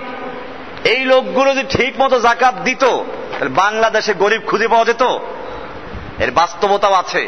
ওমর বিন আব্দুল আজিজ রাহমাতুল্লাহ আলাইহির যুগে যাকাত দেওয়ার মতো কোন লোক খুঁজে পাওয়া যায় নাই। একজন লোক নিজের যাকাতের টাকা 3 দিন পর্যন্ত নিয়ে ঘুরলো। পুরা মদিনার ভিতরে কোনো গরিব পাওয়া যায় নাই। ক্লান্ত হয়ে একটা গাছের তলায় গিয়ে বসলো। কিছুক্ষণ পরে আর একজন লোক ওখানে এসে হাজির, তারও মাথায় একটা বস্তা। আগের লোকটা মনে করলো এবার গরিব পাওয়া গেছে, মনে মনে খুব খুশি। বলে ভাই, আল্লাহ আপনাকে মিলাই দিয়েছেন। আমি যাকাতের কিছু টাকা নিয়ে 3 দিন পর্যন্ত ঘুরছি, পুরা মদিনার মধ্যে কোনো একটা গরিব পাই নাই। আল্লাহ আপনাকে মিলাই দিয়েছে, যাকাতের টাকাটা মেহরবানি করে গ্রহণ করুন। লোকটা, আগন্তুক লোকটা বলল যে তোমার কি মাথা খারাপ? তুমি কি মনে করেছো আমি তোমার মতো একটা ফকির? তোমার ওই পোটলায় যে পরিমাণ যাকাতের টাকা আছে, আমার এই বস্তায় তার চেয়ে কয়েক গুণ বেশি আছে। তুমি 3 দিন পর্যন্ত ঘুরছো, আর আমি সপ্তাহকাল পর্যন্ত পুরা হেজাজের জমিন ঘুরে কোথাও যাকাত দেওয়ার মতো একটা লোক খুঁজে পাই নাই।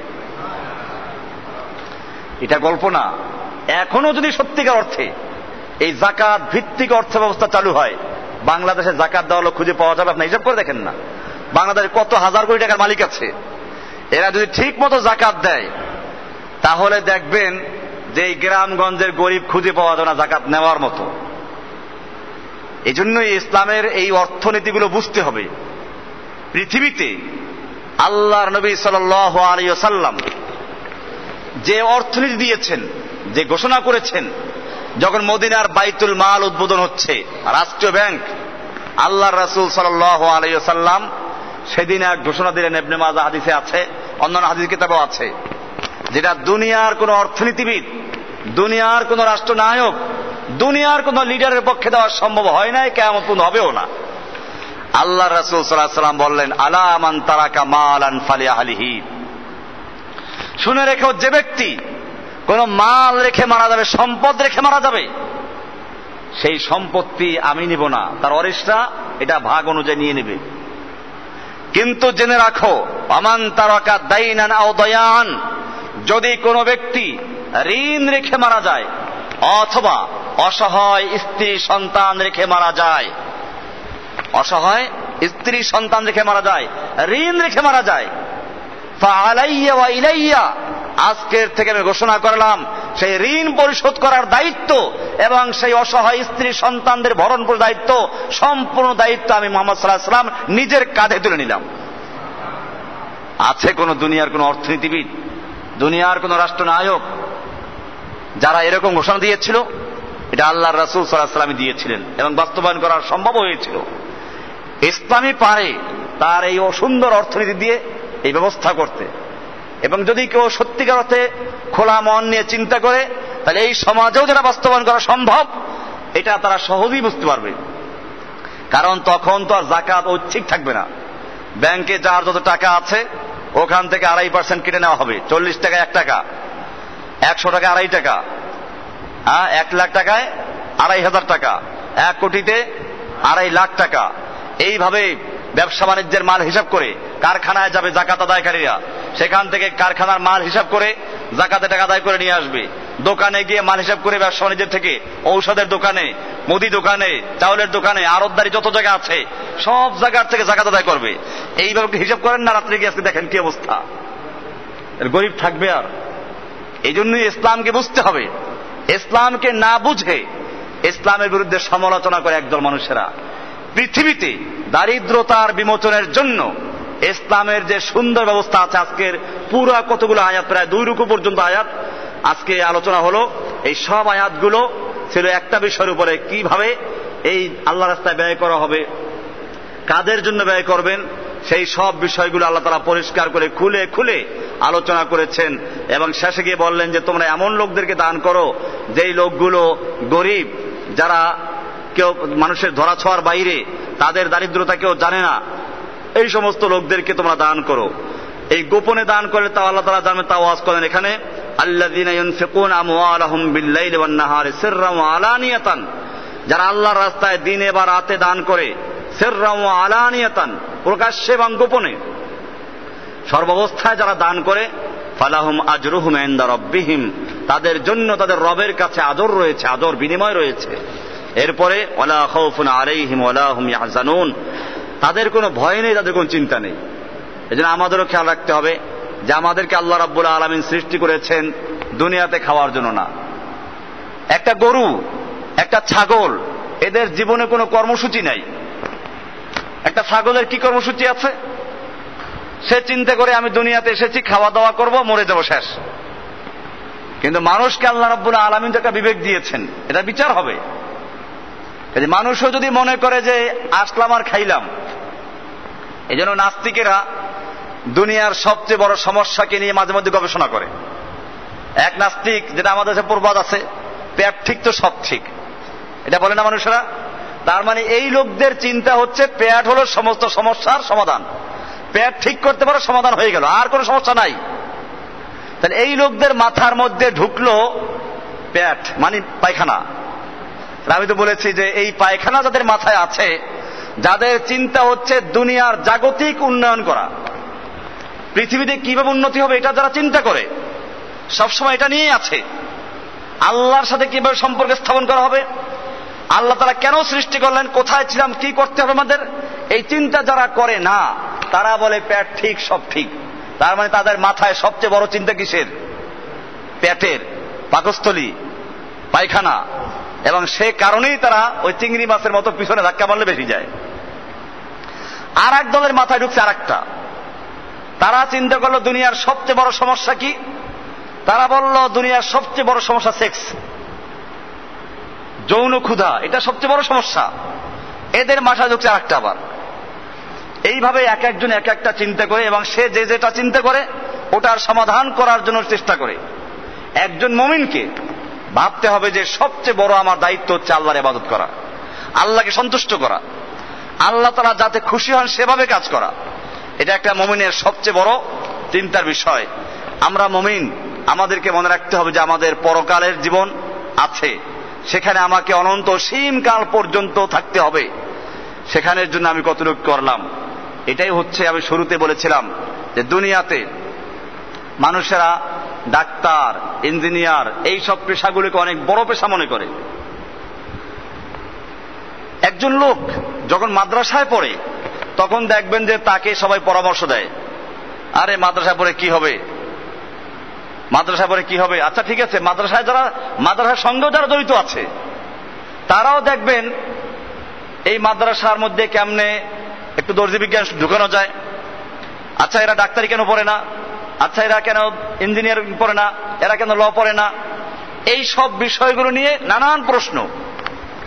কিন্তু দর্জি বিজ্ঞান কলেজে গিয়ে কেউ বলে না যে এরা খালি দর্জিগিরি শিখে, এরা ডাক্তারি শিখে না কেন। আবার বইয়েটে গিয়ে কেউ বলবে না এরা খালি ইঞ্জিনিয়ারিং নিয়ে পড়াশোনা করে কি জন্য, এরা কেন ডাক্তারি পড়ে না, এরা দর্জি বিজ্ঞান কেন পড়ে না, এটা বলবে না। এরকম ভাবে মেডিকেলে গিয়ে বলবে না কেউ যে ডাক্তাররা খালি ডাক্তারই পড়ে, এরা কেন দর্জি বিজ্ঞান পড়ে না, এরা কেন ইঞ্জিনিয়ার হয় না। কারণ এরা জানে যে দুনিয়ায় এই সবগুলো মানুষেরা যে যে পেশায় আছে তারা মানুষের জীবনের জাগতিক চাহিদাগুলোর থেকে এক একটা চাহিদা পূরণ করবে, এক একটা চাহিদা পূরণ করবে। অতএব সে একটা চাহিদা পূরণ করছে এবং মানুষ মনে করে এটা একটা কাজ করছে, সে কাজে লিপ্ত আছে। এই জন্য আর কোনো প্রশ্ন এখানে নেই, যত সব প্রশ্ন মাদ্রাসার মসজিদে। যারা এটা শিখে না কেন, ওটা শিখে না কেন, তার মানে হচ্ছে এরা যে কাজে লিপ্ত আছে এটা কোনো কাজ না মানুষের হিসাবে, এটা কোনো কাজের মধ্যে পড়ে না। সেজন্য তাদের কিছু কাজ শিখানো দরকার।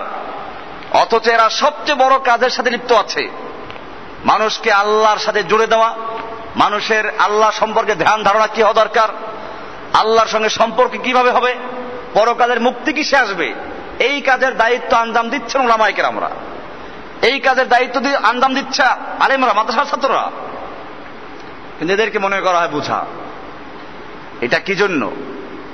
অথচ একজন ডাক্তার কি করে, ডাক্তারি করে মানুষের পায়খানা সাফ করে, এই তো করে, পায়খানা পরীক্ষা করে, পোকা কয়টা আছে, কার শরীরে কি পোকা আছে, এই করে তো ডাকি। আমি ছোট করছি এই জন্য যেহেতু তর্কের খাতিরে, আমি এগুলোকে মনে করে মানুষের সেবা করে, ভালো কাজ করে। কিন্তু যদি কেউ মনে করে যে এলমে দ্বীন শিক্ষা করাটাকে তুচ্ছ করে, তাহলে আমি সেখানে বলতে বাধ্য যে তুমি কি কাজ করো। তুমি তো বিকাল বেলা থেকে শুরু করে দেয় সারাদিন কাজ করে আসছে, ডাক্তার হয়েছে, এরপর বিকাল বেলা বসে কিসের কাজ করে, কেবল কিভাবে পয়সা কামাই করবে। আর সে পয়সা কামাই করতে কেউ রক্ত পরীক্ষা করে, তার মানে পোকা পরীক্ষা করে, কেউ পায়খানা টেস্ট করে, কেউ পেশাব পরীক্ষা করে। তুমি তো পেশাব পায়খানা এই সব কিছু নিয়ে আছো। তুমি একজন ইঞ্জিনিয়ার, তোমার কাজ কি, একটা বিল্ডিং কিভাবে দাঁড়াবে, সারাদিন রোদে ঘুরে দেখো কি ঠিকমতো হচ্ছে কিনা, এই তোমার কাজ। তো ওরকম তো একটা ট্রাফিক পুলিশও কাজ করে, সারাদিন রোদে দাঁড়াই থাকে, তো তুমি তার চেয়ে বেশি কিছু না। সোজা কথা চিন্তা করে এটাই বুঝে আসে। আমাকে যদি বলা হয় যে আপনি সারাদিন ট্রাফিক পুলিশের কাজ করেন, করবো চাকরি, 50,000 টাকা ধরে করবো আমি, মাসে 1 লাখ টাকা দিবে, করবো আমি, করবো না। আমার কাছে এই কাজ অনেক মূল্যবান। কাজে দুনিয়াতে চলার জন্য যতটুকু দরকার অতটুকু আল্লাহ তাআলা তোমাকেও খায়, আমাকেও খাওয়ায়। কিন্তু তুমি যেটা করছো শুধু জাগতিক কাজ করছো। এই জন্য হ্যাঁ, যদি কেউ আল্লাহর জন্য করে আমি তাকে ছোট মনে করি না, কিন্তু বেশিরভাগ লোকেরা এই ইলমে দ্বীন শিক্ষা করে যারা যারা দ্বীনী কাজে জড়িত, তাদেরকে বেকার মনে করে, বেহুদা মনে করে, সেই লোকগুলোকে আমি বলতে চাই। এবং আপনাদেরও এটা জানা উচিত যে আজকে এই রোগের কারণে, ইলমে দ্বীনের গুরুত্ব না থাকার কারণে, পরকালের গুরুত্ব না থাকার কারণে মানুষের আজকে সব জায়গায় ক্ষতিগ্রস্ত হচ্ছে। নতুবা মুমিনরা, মুসলিমরা তো এই জন্য সৃষ্টি হয় নাই যে তারা মানুষের গোলামি করবে। মুসলিমরা সৃষ্টি হয়েছে দেশ পরিচালনা করার জন্য, হুকুমত চালাবার জন্য। দুনিয়ার মানুষরা তার গোলামি করবে। তো আজকের আমরা যে বিষয়টা আলোচনা করলাম তা ছিল দান, খয়রাত, সাদাকা এগুলো করা। মূলত এটা বিষয়টা ছিল যে আগে আমরা পরকাল সম্পর্কে আলোচনা শুনেছি, তাওহীদ সম্পর্কে আলোচনা শুনেছি। এরপর আল্লাহ তাআলা চাচ্ছেন যে মানুষ যাতে করে তার জীবিকা উপার্জন করা, দুনিয়ার কাজকর্ম এটাকে দুনিয়ামুখী না করে বরং আখিরাতমুখী করে। সেজন্য আল্লাহ রাব্বুল আলামিন এতগুলো আয়াত আমাদেরকে শোনালেন। আল্লাহ সুবহানাহু ওয়া তাআলা আমাদের সকলকে বিষয়গুলোকে বুঝার এবং আমল করার তৌফিক দান করেন, আমিন। আগামী সপ্তাহে আলোচনা আসতেছে সুদ সম্পর্কে। সূরা বাকারার 275 থেকে শুরু করে যে আয়াতগুলো আছে, গুরুত্বপূর্ণ আয়াত, সুদ সম্পর্কে আমাদের আলোচনা শোনা দরকার আছে। ইনশাআল্লাহ সামনের সপ্তাহে আমরা নিজেরাও আসবো, অন্যদেরকে দাওয়াত দিয়ে নিয়ে আসবো। আল্লাহ সুবহানাহু ওয়া তাআলা আমাদের সকলকে বুঝার এবং আমল করার তৌফিক দান করেন, আমিন। আমাদের এক ভাই দোয়ার আবেদন করেছেন, কোন এক কারণে তাকে পুলিশ গ্রেফতার করেছে। তো আমাদের কাছে খাসভাবে দোয়ার আবেদন করেছেন। আমরা দোয়া করি আল্লাহ রাব্বুল আলামিন তাকে প্রথমে দ্বীনের সহি জ্ঞান দান করেন এবং তারপর দুনিয়ার জেল থেকে মুক্ত করে আখিরাতের জেল থেকে মুক্ত হওয়ার ব্যবস্থা করে দেন। আল্লাহুম্মা সাল্লি আলা মুহাম্মাদিন ওয়া আলা আলি মুহাম্মাদ কামা সাল্লাইতা আলা ইব্রাহিম ওয়া আলা আলি ইব্রাহিম ইন্নাকা হামিদুম মাজিদ। আল্লাহুম্মা বারিক আলা মুহাম্মাদিন ওয়া আলা আলি মুহাম্মাদ কামা বারাকতা আলা ইব্রাহিম ওয়া আলা আলি ইব্রাহিম ইন্নাকা হামিদুম মাজিদ। আলহামদুলিল্লাহি রাব্বিল আলামিন ওয়াসসালাতু ওয়াসসালামু আলা সাইয়্যিদিল মুরসালিন ওয়া আলা আলিহি আজমাইন। اللهم اغفر لي ولوالدي وللمؤمنين يوم يقوم الحساب. اللهم إنا نسألك رضاك والجنة ونعوذ بك من سخطك والنار. اللهم حبب إلينا الإيمان وزينه في قلوبنا وكره إلينا الكفر والفسوق والعصيان وجعلنا من الراشدين المهديين. رب العالمين يا الله জুমার রাত্র আমরা দীর্ঘক্ষণ পর্যন্ত কোরআনুল কারীমের থেকে কিছু আলোচনা পেশ করেছি। ইয়া আল্লাহ, আমাদের আলোচনার মধ্যে, বলার মধ্যে বা শোনার মধ্যে কোনো ভুল হয়ে থাকলে মেহেরবানি করে মাফ করে দিন। ইয়া রাব্বুল আলামিন ইয়া আল্লাহ, আর যা কিছু সহিহ হয়েছে তার উপরে আল্লাহ আমরা যে বললাম যারা শুনলাম সকলকে আমল করার তৌফিক দান করেন। ইয়া রাব্বুল আলামিন কোরআনুল কারীমকে সহিভাবে বুঝার তৌফিক দান করেন, কোরআনুল কারীমকে পড়ার তৌফিক দান করেন। ইয়া আল্লাহ, কোরআনুল কারীম এবং হাদিসের উপরে আমাদেরকে আমল করার তৌফিক দান করেন। ইয়া আল্লাহ, আমাদের জীবনকে কোরআন এবং সুন্নাহর আলোকে আলোকিত করার তৌফিক দান করেন। গোটা সমাজে কোরআন এবং সুন্নাহকে প্রতিষ্ঠিত করার তৌফিক দান করেন। ইয়া রাব্বুল আলামিন ইয়া আল্লাহ, মেহেরবানি করে আমরা আজকের যে আলোচনাগুলো শুনলাম, ইয়া আল্লাহ মেহেরবানি করে আমাদেরকে আমাদের জান মাল সবকিছু আপনার দ্বীনের জন্য ব্যয় করার তৌফিক দান করেন। ইয়া রাব্বুল আলামিন আমাদের সকলকে আখিরাতমুখী হওয়ার তৌফিক দান করেন। ইয়া আল্লাহ, দুনিয়ার থেকে আমাদেরকে ইয়া আল্লাহ বিমুখ হয়ে আখিরাতমুখী হওয়ার তৌফিক দান করেন। রাব্বুল আলামিন আমাদের সকলের দিলের সমস্ত নেক মাকসুদগুলোকে পূরণ করে দিন। ইয়া আল্লাহ, আমাদের যার দিলে যে সমস্ত অসুবিধা আছে সমস্ত অসুবিধা দূর করে দিন। ইয়া আল্লাহ, ইয়া আল্লাহ, রুগ্নদেরকে শিফায়ে কামিলা আজরা নসিব করে দিন। ইয়া আল্লাহ, ইয়া আল্লাহ, অনেক মুরব্বীরা দীর্ঘ ইয়া আল্লাহ সবসময় তাফসীরে উপস্থিত থাকেন।